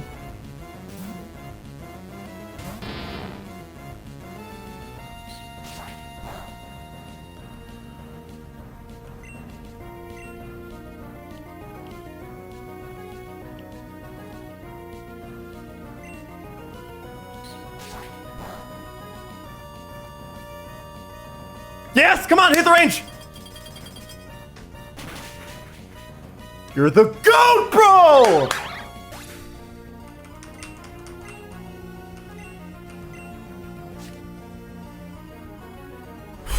Line recovered. We win. I'm bringing the Pokemon I previously thought to be terrible to their absolute limits. And it's working. I continue carving my path through the caverns, no longer relying on just one-star Pokemon or one central strategy, but unleashing the full potential of my box. It's not only a psychological advantage carrying me here, it's that my strategies have fundamentally changed. Previously, I was often bringing a full lineup of Elite Four worthy Pokemon. I would leave myself no room to breathe, because sacking any of them to regain advantage would be disastrous. By utilizing these less valuable Pokemon more liberally, I'm able to craft more aggressive lines that are much easier to recover if something goes wrong. Because I always have 2 to 3 Pokemon on my team I'm willing to sacrifice, I can plan for crits and other bad RNG events much more confidently because my lines no longer require every single turn to go right. This means my planning sessions are faster as well. My line for the next grunt is very adventurous and aims to take advantage of potentially exploitable baton pass AI. I make a mistake in planning again because I'm not that familiar with this AI, but I left myself some slack in the line and planned another line I could take if things went wrong. I can now use a more risky strategy that sees me dodging some potential crits on the likes of Durand and Nidoqueen to get myself out alive. Nidoqueen normally sits on the throne of mediocre Pokemon and was brought to almost no fight prior, but her unique typing is vital for this fight's pivot chains, and her expendability allows me to play a lot more risky. Grunt 5 is incredibly annoying to cook for, as this unkillable Ferrothorn lead introduces so much potential RNG thanks to its quick claw and the erratic nature of Hazard setup AI. But Octillery pops in on this fight one more time to lock in a safe line with a well-timed sacrifice. Turns out every Pokemon has emergency exit if you're willing to lose it. Octillery, du bist vielleicht hässlich, aber du bist ganz bestimmt kein Hurensohn. 2 more Team Aqua fights remain now. Calcing for Shelly is a full day affair. 6 hours go into this one, and I end up with one of my favorite lines in the entire run. Here's how the puzzle for this fight works. I see that I have a beautiful chain kill checkmate position for almost her entire team with my stars Dragapult and Urshifu, as well as another one of the underrated heroes, Greninja. If Dragapult kills Hawlucha, it shows that it fast kills Shelly's entire backline. We call this baiting down the line. Her Pokemon will just come out in team order now. Dragon Darts kills Gengar through its Focus Sash. Shelly still thinks I can kill her entire team, but she doesn't know that I can't go for those kills because Dragapult's Choice Band has locked me into Dragon Darts. In her stead, Urshifu can then come in and kill both ice types by abusing Sticky Web speed drops. Finally, Mega Slowbro is unable to match up against Greninja. That's the back of the fight. That's my checkmate position. It's easy. The hard part is getting there. Here's what has to happen before. 1. I need to break Aurora Veil. 2. I need to set up Sticky Web for Urshifu. 3. I need to bring Shelly's lead Tapu Fini to low HP. 4. I need to always consistently bait in Hawlucha and its close combat when Tapu Fini dies. 5. Hawlucha needs to use close combat on one of my Pokemon once to drop its own defense. Finding a line that fulfills all of these conditions is what took me most of the 6 hours to figure out. The way I can fulfill both condition 1 and condition 4 is by setting up a position in which Arcanine switches into a Moonblast from Tapu Fini and kills it with Psychic Fangs, breaking the veil in the process. Condition 2 is pretty easy,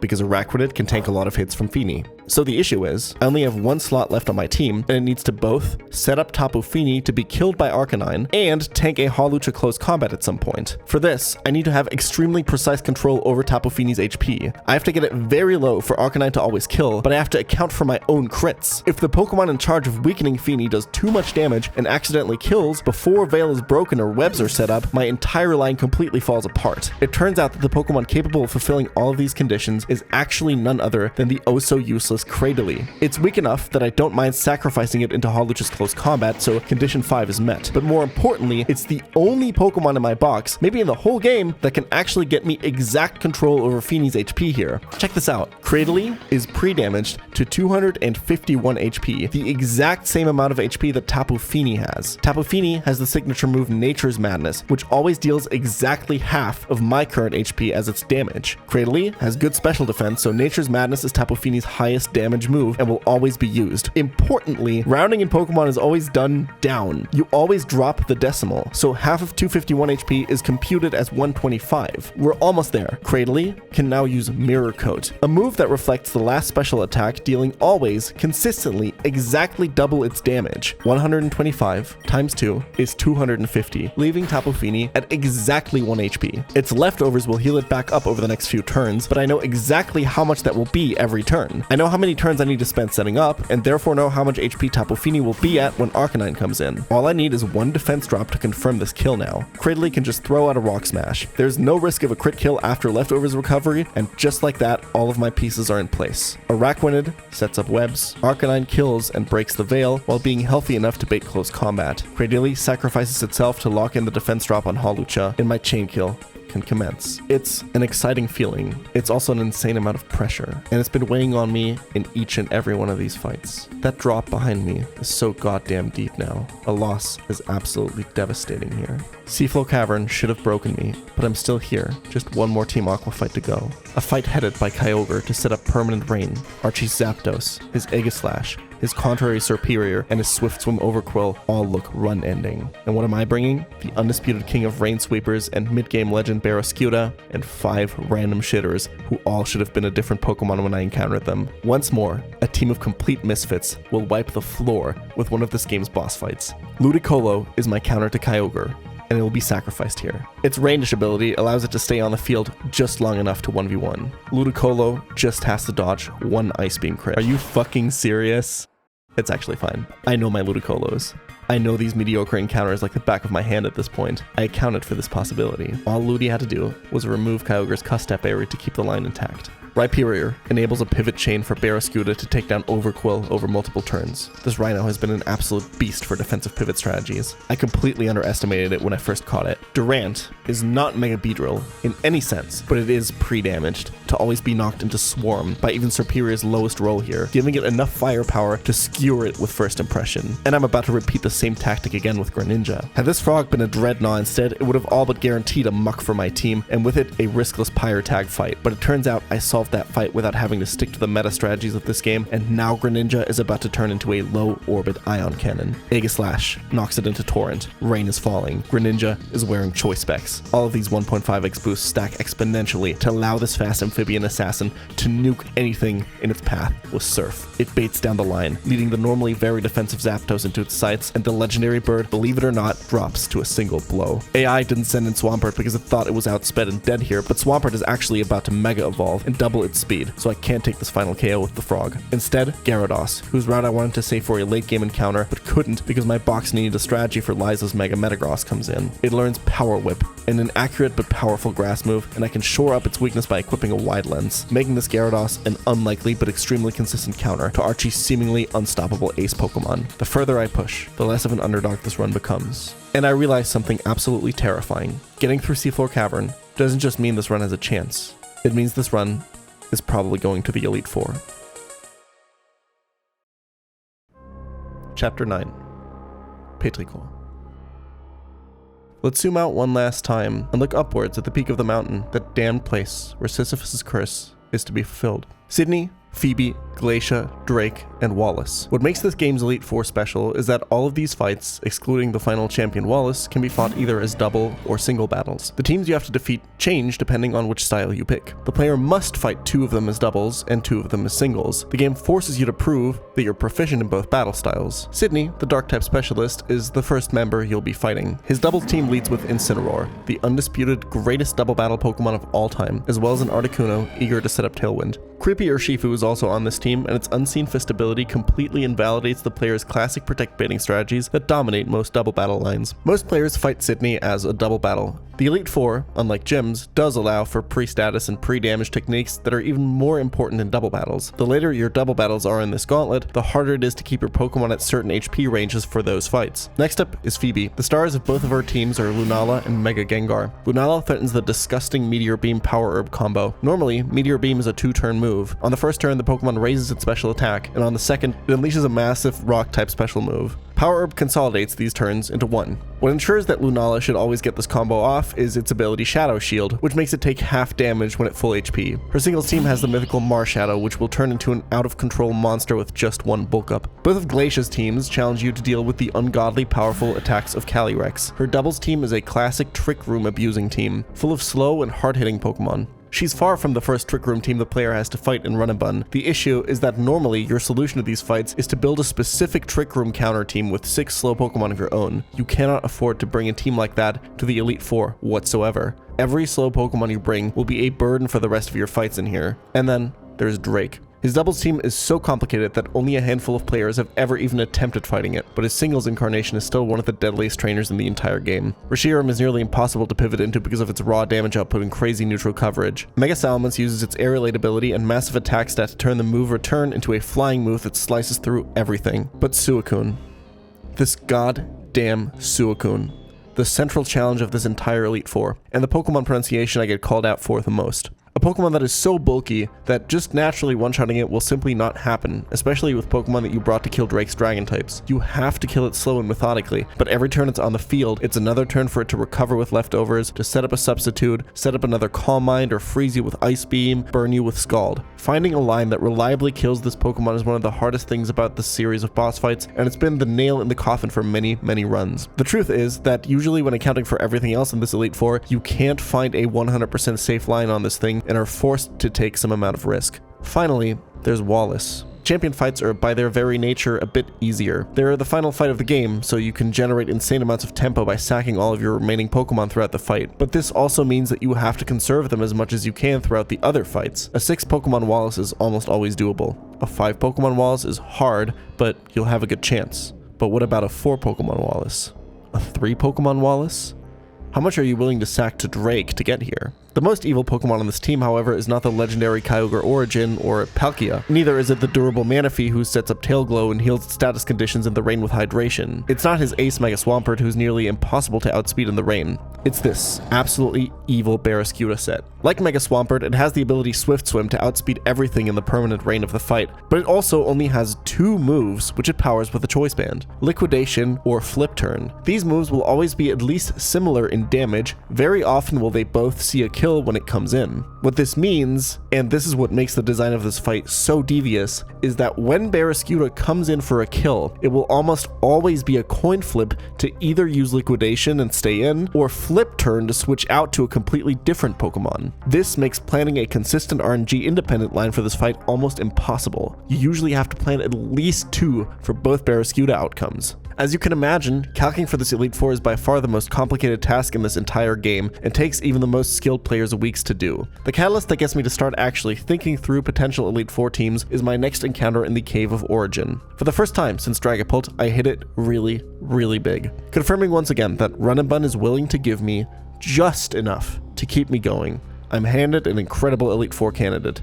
This is Ursaluna. Like Heracross before it, Ursaluna has the ability Guts, and even more so than Heracross, Ursaluna's attack is already pretty disgusting. What makes this thing so broken is that it also gets access to the move Facade, which doubles in damage when the user has a status condition. The calcs from this thing are absolutely wild. Ursaluna is also extremely bulky, especially when paired with the Assault Vest. Its weakness is that it's slow, like really slow. But I have some experience enabling slow damage dealers at this point. Sigilyph Tailwind, Araquanid Sticky Web, and the Choice Scarf combine with despair to turn her into an absolute beast, and let me tear my way through the remaining swimmer fights on the way to unlock my next big encounter. Let's take inventory of what my Elite Four team looks like so far and what I will want going forward. Urshifu is part of every Elite Four strategy. Up until very recently, the only Urshifu-less Elite Four victory was performed by the ROM-Hex creator himself. Both Wet and Creepy Urshifu are phenomenal Pokemon, and a good fighting type is absolutely required for this boss gauntlet. Creepy Urshifu is considered much better for the Elite Four, and if you don't have it, you will usually want a different dark type for Sydney and Phoebe. The late game casino prize Hydreigon, as well as the Shoal Cave encounter Weavile, would be the next best choice here, but as you know, I missed out on both of those. In fact, I know that I already cannot get any more Elite Four viable dark types from this point onwards, and will have to almost certainly lock in Absol. It's actually not a terrible Elite Four Pokemon. It does get a Mega Evolution, but mine just has such terrible stats. I'll have to make do with it. Ursaluna is a shoo-in for slot number 3. Other runners like using this 3rd slot for one of the Elite Four staple bugs, Golisopod or Mega Beedrill here, both of which I've continually missed out on this attempt. The 4th slot is almost always reserved for a Dragon type, most commonly the previously mentioned Hydreigon. Alternatively, there is Dragapult, a Pokemon that I actually have. It becomes very clear very quickly on my initial calcs that Amelia Earhart will be flying for this final team. In almost all winning runs, the 5th slot is used for a Fairy type, the best and most common one by far being Primarina. Its resistance profile and access to slow encore and flip turn are completely unmatched qualities.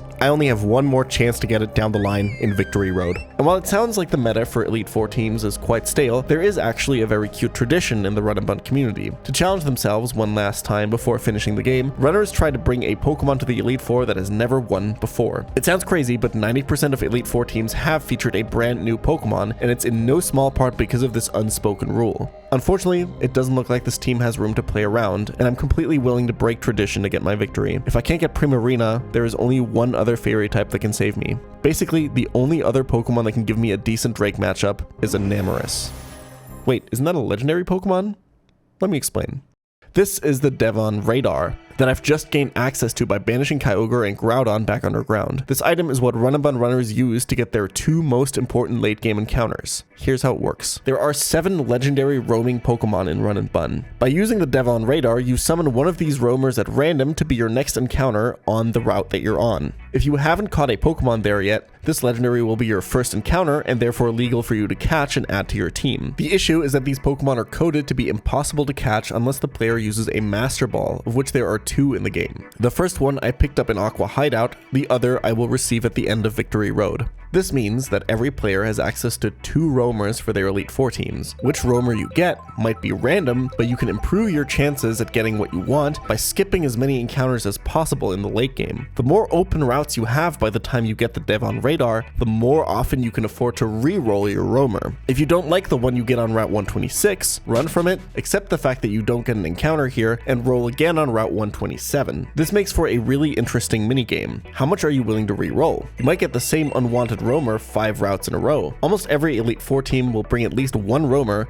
a majority of them will bring 2. Knowing which roamers to take and which ones to skip is therefore vital for late game team building and can often decide over victory and defeat. Let's go over all the roamers real quick from worst to best. Tornadus sits all the way at the bottom. Its pure flying typing is just too niche and it gets absolutely no interesting moves. A close second worst is Cresselia. Yes, she's very bulky. Yes, she has access to weird skill swap tech where it can trade abilities with its opponent, but pure psychic types are just not at all what you want for an Elite Four team. Neither Cresselia nor Tornadus have ever been used on a winning Elite Four team. Latias is third worst for being generally outclassed by other dragons. The defense it gets in exchange for Latios' offense is just not worth it, and this is where they start getting pretty good. Landorus is a competitive Pokemon staple for a reason. Fantastic typing and massive damage make it a super strong contender. Thundurus heads off the top 3 for having a very useful electric typing. It wreaks havoc on Wallace, is fantastic for repositioning in doubles, and as Electrode has previously shown, stab boosted Volt Switch is just an absolutely broken move in Nuzlocke. Enamorous, as mentioned before, is the only fairy type that you would even dare to compare to Primarina's usefulness. It's the only fast and high damage fairy type in the game, capable of running absolute circles around Singles, Glacia, and Drake, as well as Wallace. Finally,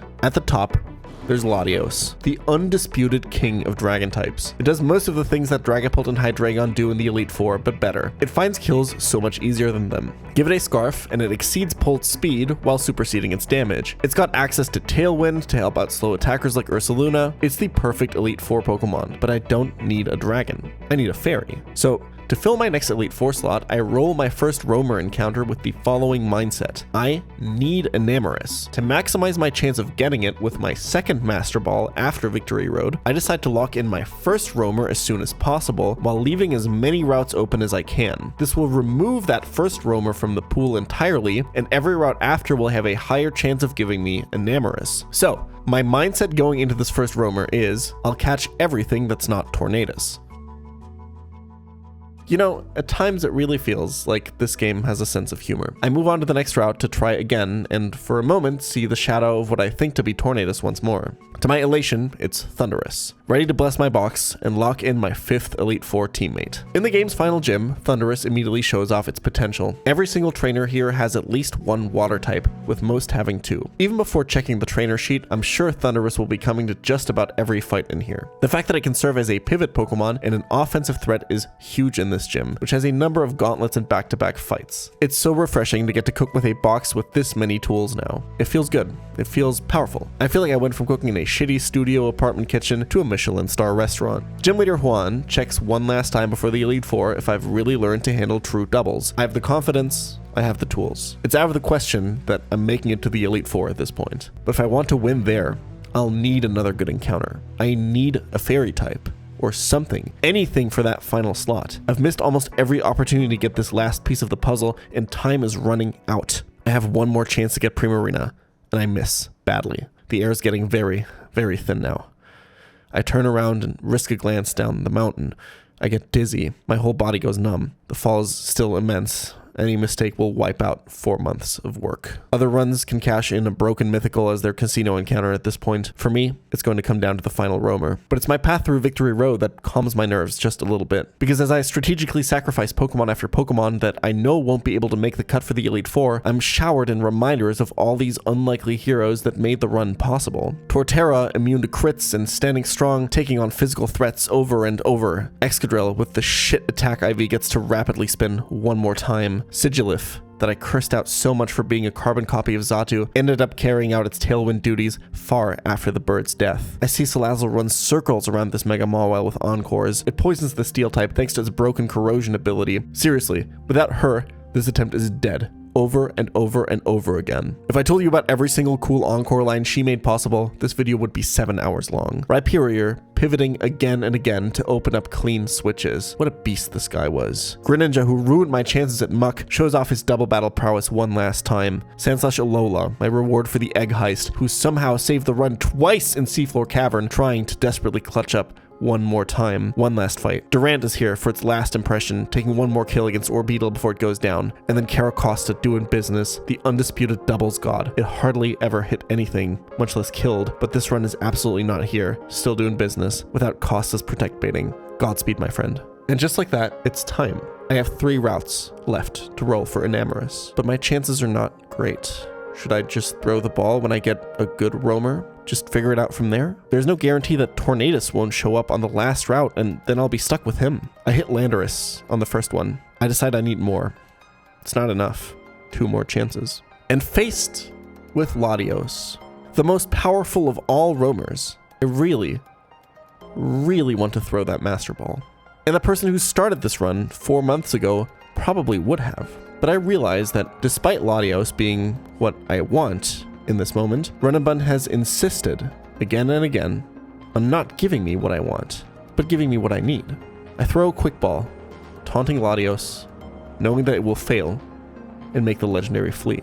But Enamorous is still out there. Finally, trusting this game blindly, I take one last leap, accepting that whatever I encounter here will have to fill that final team slot. One more chance.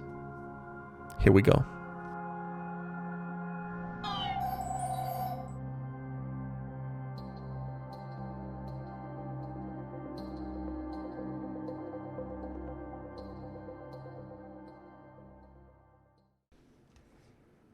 Du hast gewollt. Sieh.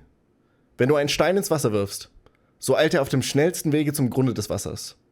So ist es, wenn Siddartha ein Ziel, einen Vorsatz hat.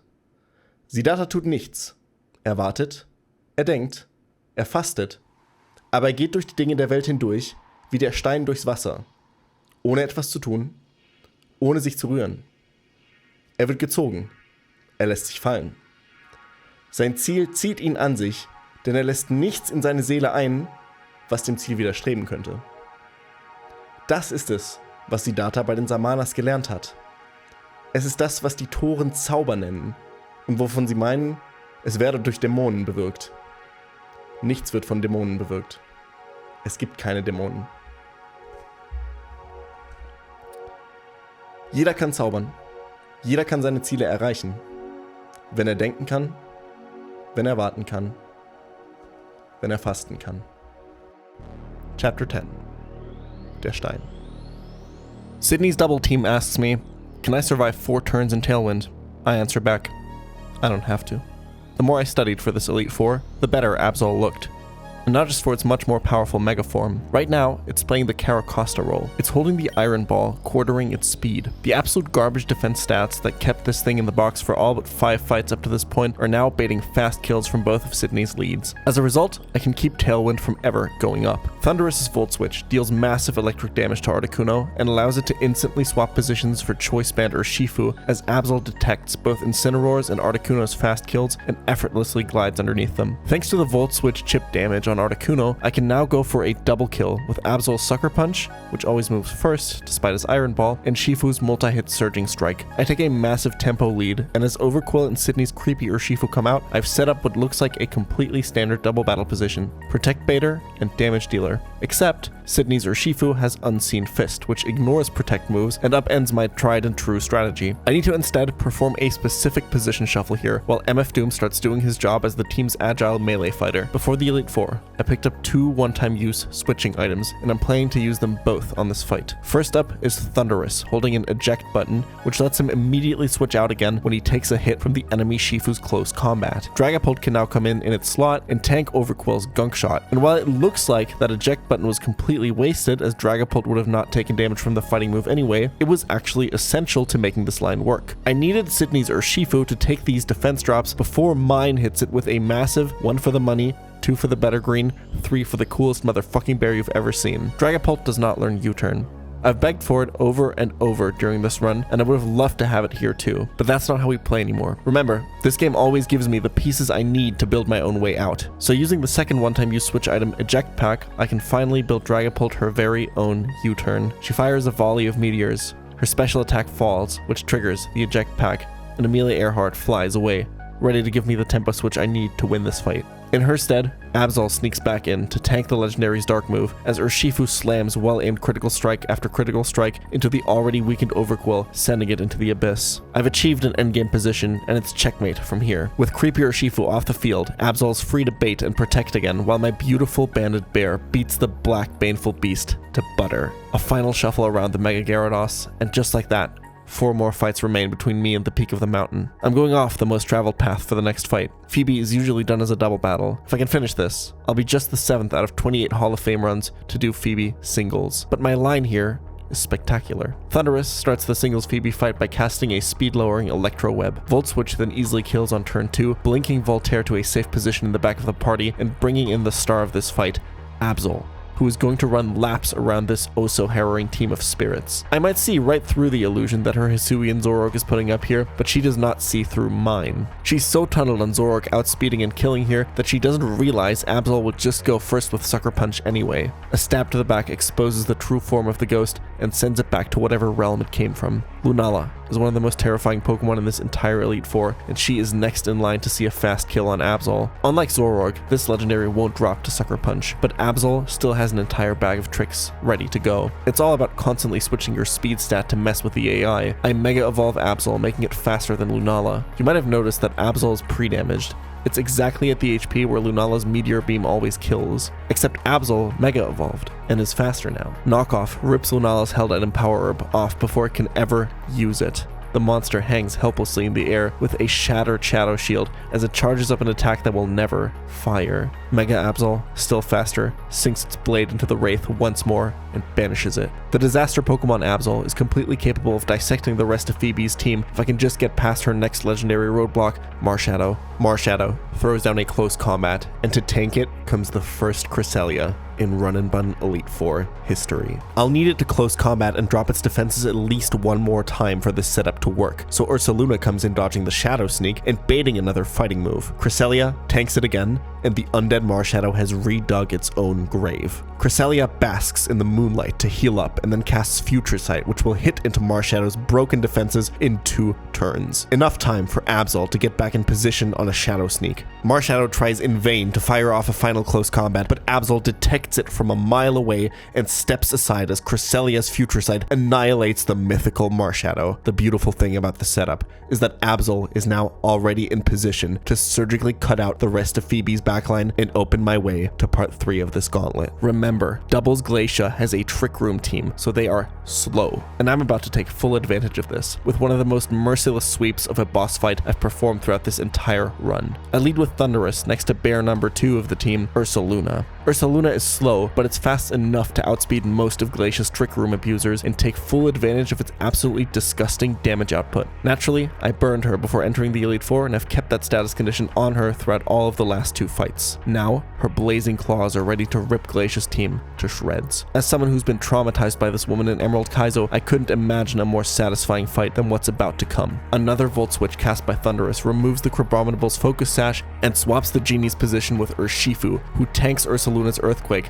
always surviving even the strongest crits. Glacia's lead Pokemon should not be so lucky, as the ground shaken by Ursaluna's raw strength opens up to swallow them whole. Her next two Pokemon appear, and they look mighty scary, but Urshifu can throw its fist into the weak points of Kyurem's armor, and Ursaluna tears the normally unkillable Calyrex apart. I've saved my normal gem all the way to this point, and its damage boost is vital in ensuring that this guts-boosted facade finds the kill. Glacia's last two Pokemon are still too slow to deal with these two rampaging fighters because her precious Trick Room never went up. The third Elite Four member falls without getting off a single move. And between the powerful multi-hit moves on Sydney, the Mega Evolving Trickery on Phoebe, and the Guts ability use on Glacia, for a moment, it does feel like there's a seventh member on this team, watching me.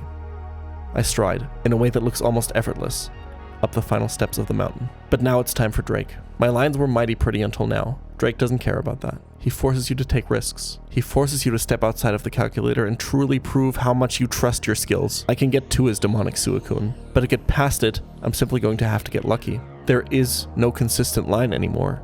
No safety rope. I'm on the penultimate step of the mountain. The fall could almost not be deeper, and this is where everything would go wrong. I already fought my two doubles, so Drake is a single battle by default. I can't kill his Dragapult from full health, but leading Cresselia allows Absol to switch into a Shadow Ball, forcing Dragapult to take a tick of Life Orb damage, which is enough for Mega Evolved Sucker Punch to always eviscerate it. Unfortunately, now is the Dark type's time to go. Absol chips off Crawdon's Focus Sash with Sucker Punch before making its heroic exit. I need the tempo reset here, and I don't need Absol for the rest of these fights. At least, I think I don't. Thunderous comes in and envelops Crawdon in lightning as it Volt Switches to the back of the party once more. I bring in Ursaluna, baiting in the one mon it's here to beat, Zygarde. Ursaluna tanks 1,000 arrows and gets the kill with Ice Punch. Here it is. The problem. The inconsistency. The imperfection. This Suicune is the biggest demon standing between me and the summit. I have a plan, but I have to adapt every step of the way. I can prevent the dreaded Calm Mind at first. Ursaluna is always dead to Suicune's damage moves. After Urshifu tanks one of those, it shows that it outspeeds and 2-hit KOs Suicune, further maintaining setup control for me. It's very important to note here that even though it totally can, Urshifu must not kill Suicune at any point here. My line completely falls apart otherwise and I pretty much lose instantly. The basic plan is this. Urshifu matches up well enough into Suicune defensively to drop its defenses at least twice with Rock Smash. I need Urshifu to drop Suicune's defenses and do enough damage such that even if Suicune sets up Substitute on my switch to Dragapult, her second Dragon Dart shot will always kill Suicune after the first breaks the Substitute shield. This switch is also why Dragapult has been poisoned for this entire Elite Four. This prevents a Scald burn on the switch in while still allowing Pult to hold a Choice Band. From there, the line is easy and quite cool. Drake thinks that his Salamence in the back is dead to Dragapult because he doesn't know that he's going to Mega Evolve it. He does all of the calcs with regular Salamence. I'm now baiting down the line, and Reshiram is next, giving me a free kill. This is why Dragapult needed to be the one to kill Suicune. Now, it's just Drake's ace left. Mega Salamence, maybe the hardest Pokemon to counter in the whole game, actually has a perfect answer in my box, and it's none other than Cresselia. You see, we can abuse the fact that Drake calcs with regular Salamence on its first turn on the field here. Look at Salamence's moveset. It won't Roost, it's full HP. It won't Dragon Dance because I'm still showing a kill to it and have it setup locked. And Drake doesn't know that Return is about to turn into a flying type move with Mega Salamence's Aerialate ability. The only move he can use on Pult on this turn, and only this first turn before he Mega Evolves, is Earthquake, which means I have a completely free switch to the levitating Choice Scarf Cresselia, who thanks to the Scarf's speed boost can take down Salamence with 2 Ice Beams while always being bulky enough to tank the massive Aerialate return. It's beautiful. Cresselia might have been exactly what my box needed. But let's rewind, because all of this only works if Urshifu deals enough damage with its Rock Smashes. I roll once, I roll again. Suicune's HP is still too high. I have to attack a third time, and now Urshifu is dead to both Scald and Ice Beam, and therefore baiting random move. Crit Ice Beam would instantly kill Dragapult, and with it my run. My heart starts racing. I have some failsafes. Cresselia has a ton of HP and can pivot into Ice Beam to confirm Scald, while still being healthy enough to take on Salamence. I have a backup plan involving Thunderous that can shut down Salamence. And in the worst case, If I have to sack to regain tempo, I can maybe beat the upcoming champion fight with just 4 Pokemon. But with the diverging lines that Barraskewda can create, I have no idea what my exact strategy even looks like in that scenario, and I would be forced into steering a whole fight at the highest possible point of the mountain. I pivot to Cresselia to try to maintain control. I feel the boulder, and with it, the last 4 months of work slip. The story of Sisyphus. It's always the same, isn't it? Don't do it. Oh no. No, no, no, no, no! I think I just lost. I have another out. I think the easiest way is I just risk the crit with Pult. This is actually pretty good that he Calm Minds now, because now Pult doesn't take any damage on the switch in. The chance for it to Calm Mind is pretty good. It's 10% to go for Scald here.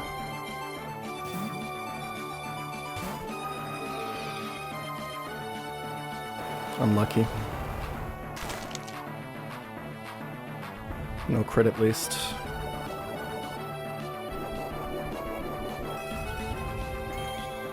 Dragon Darts at -3 always kills this. And we show Fast Kill to both Pokemon in the back, so this is just Reshiram next.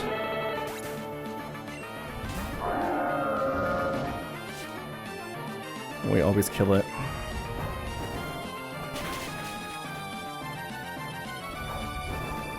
I'm pretty low HP. He doesn't need crit to kill me anymore. I have to do the Thunder Wave play. So because I'm a Ghost type and he doesn't see that he's Mega yet, he can only go for Earthquake, but only on this turn, because Return is still a normal type move. He doesn't have Dragon type moves. He has to Earthquake here exactly. Normally the plan would have been to go to Cresselia, but this is just a losing play now. Dragon Darts is a range to kill, and it's a really bad one. He can Dragon Dance on Thundurus. I have a 4-mon line for Champ if I sack Ursaluna. Bear always just dies on the switch in. I think I have to T-Wave. I'm never dead to crit with Thundurus, so I always get at least 1 attack off a Volt Switch, which will put it into Dragapult range.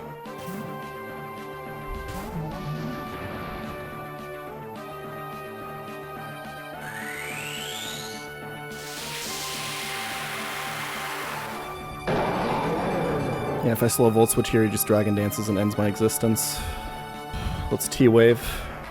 It always hits because I'm an electric type. He never kills me with crit.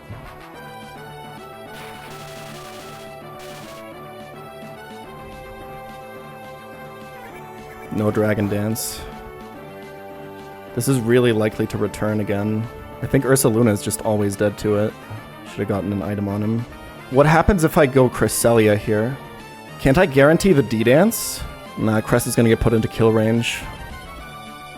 Most likely. I'm trying to not do the 5-mon champ because it's not good odds to win. I'm trying to think if it's better to go to Cresselia first and try to get the thaw.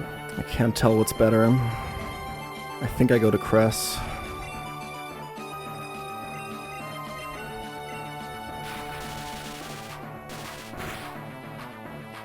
Show me not D-Dance.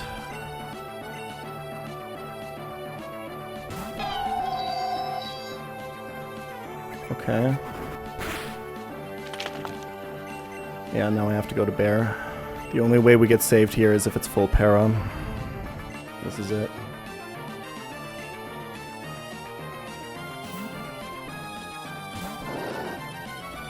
Unlucky.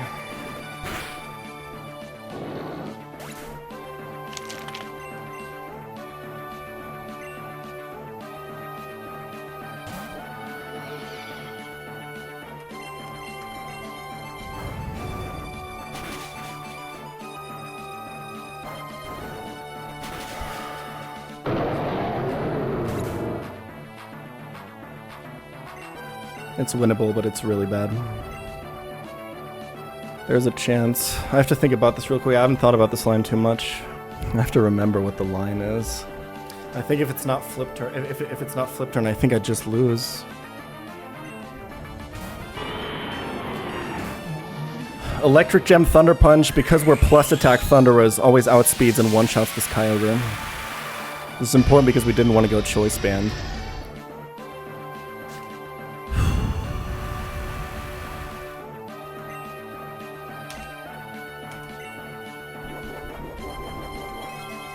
And now here comes our destiny, our fate.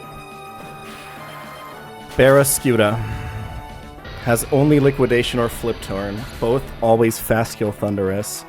The plan is to Thunder Wave it to slow it down, because this thing is faster than everything else in the game in Rain. Thunder Wave will hit first because we have the Prankster ability. Now if we had Ursaluna in the back, the line would be free. If it's flip turn, he goes to Palkia, my line is intact. If it's liquidation, I'm pretty sure we're done. Full para can also save us.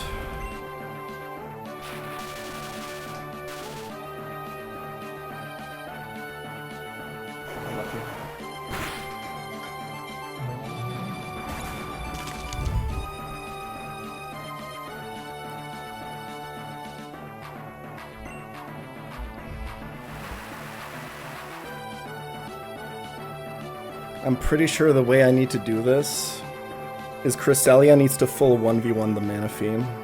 The problem is Palkia is alive in the back now, so something needs to get sacked to Palkia before Pult dies. If I kill it with Shifu, it's always Palkia, but I can't afford to switch Crest into that. If I kill it with Pult, I can actually chain kill both Barrascuda and Gudra. I think that's the play. I need to dodge a crit on Gudra as well.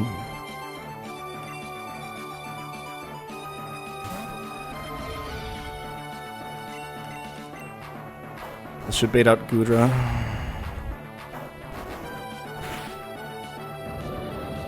I'm only dead to crit, like highest roll.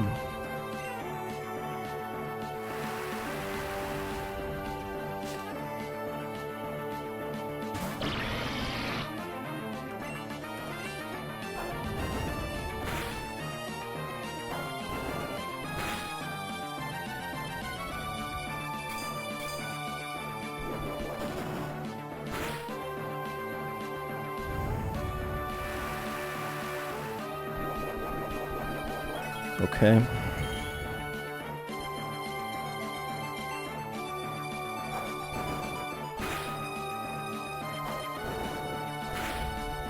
This is Manaphy. We can lose on an Ice Beam freeze here.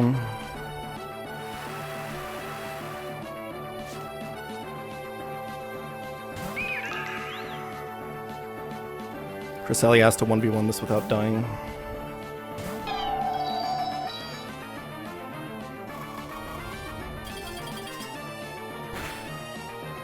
Okay, the way we do this is we skill swap Hydration off of it, and then Paralyze with Thunder. No Tail Glow here is really good.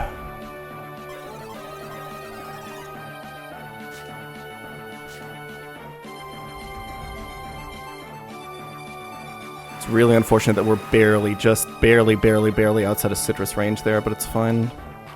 We are just dead to crit though. Don't do it, don't do it, don't do it. Okay. Hydration heals us here.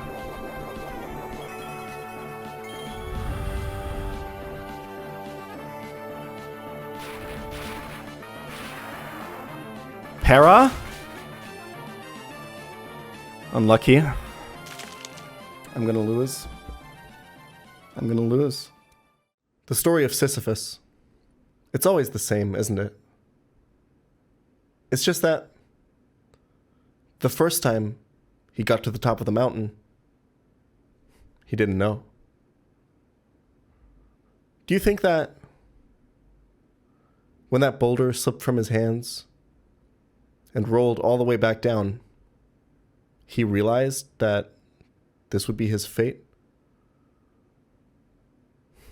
I don't know. I cannot push a boulder in real life because I'm not Sisyphus. In this moment, faced with humiliating defeat, faced with the fact that I'm about to lose everything that I worked for. And faced with the fact that it's all my fault, I'm not Sisyphus. I'm not a Twitch streamer or a YouTuber. Not an influencer trying to sell you a product. I'm not Pokemon challenges. I'm not Jan. In this moment, for a few fateful minutes, I'm Peachel. I'm the best Nuzlocker in the world. And this is how I beat the Run and Bun hardcore Nuzlocke. I'm definitely gonna lose. Unless I get the para here.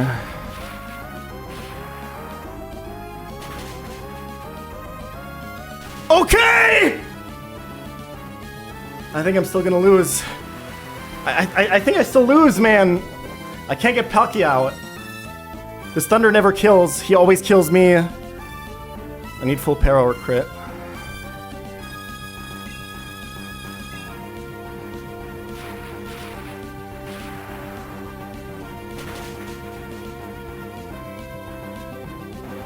It's over.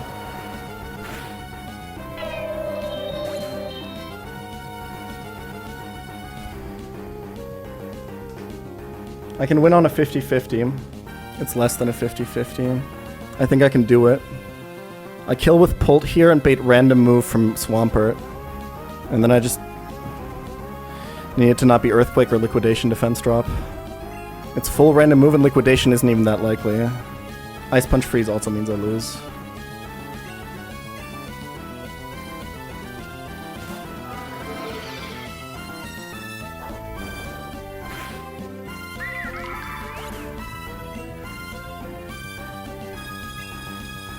We're living on borrowed time, the clock ticks faster.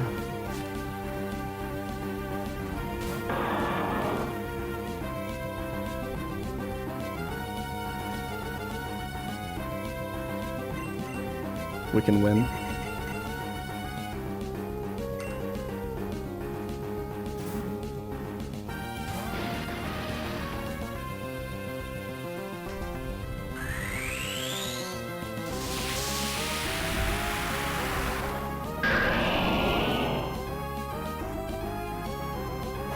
Don't drop! Okay!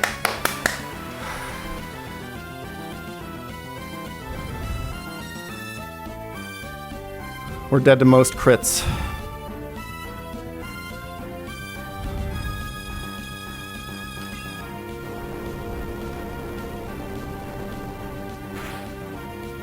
Yes!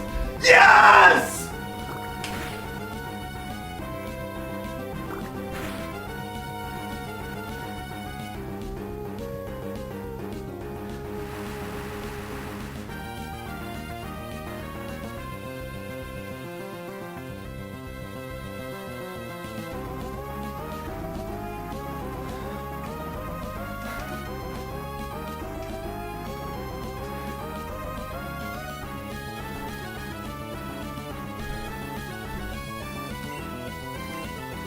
Mystic Water boosted!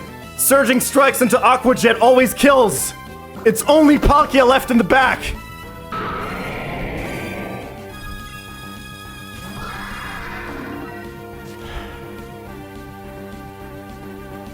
All caps when you spell the man name! ICE cold, come on! Choice Band Dragon Darts! From Dragapult, Amelia Earhart to save the run one more fucking time!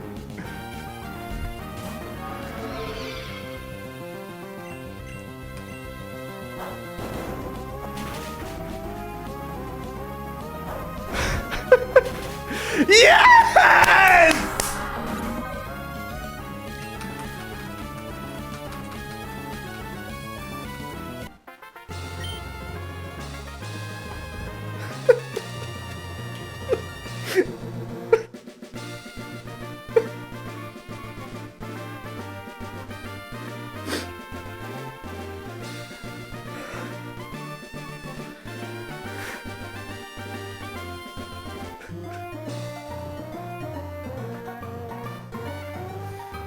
I can't believe it, man.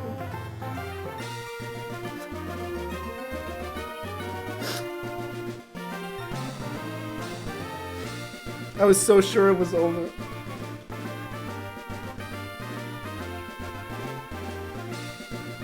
Four months. I was so sure 4 months of work were gonna be gone and we're gonna go back and... Oh man. Attempt 5.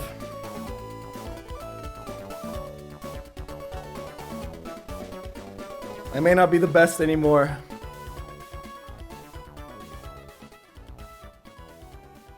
But goddamn will I earn my seat at the table. Hindsight has compound eyes. I learn all my lessons way too late. Roadblocks on my horizons. My one mistake just couldn't wait. Pressure was on. I played it wrong, but I'll be waiting for the day where everything works out the way I planned it. Till then I'll just wish away every single move I wish I landed the way I planned it.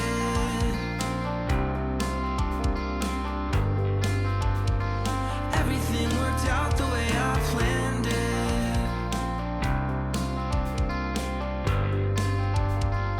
Everything worked out the way I planned it.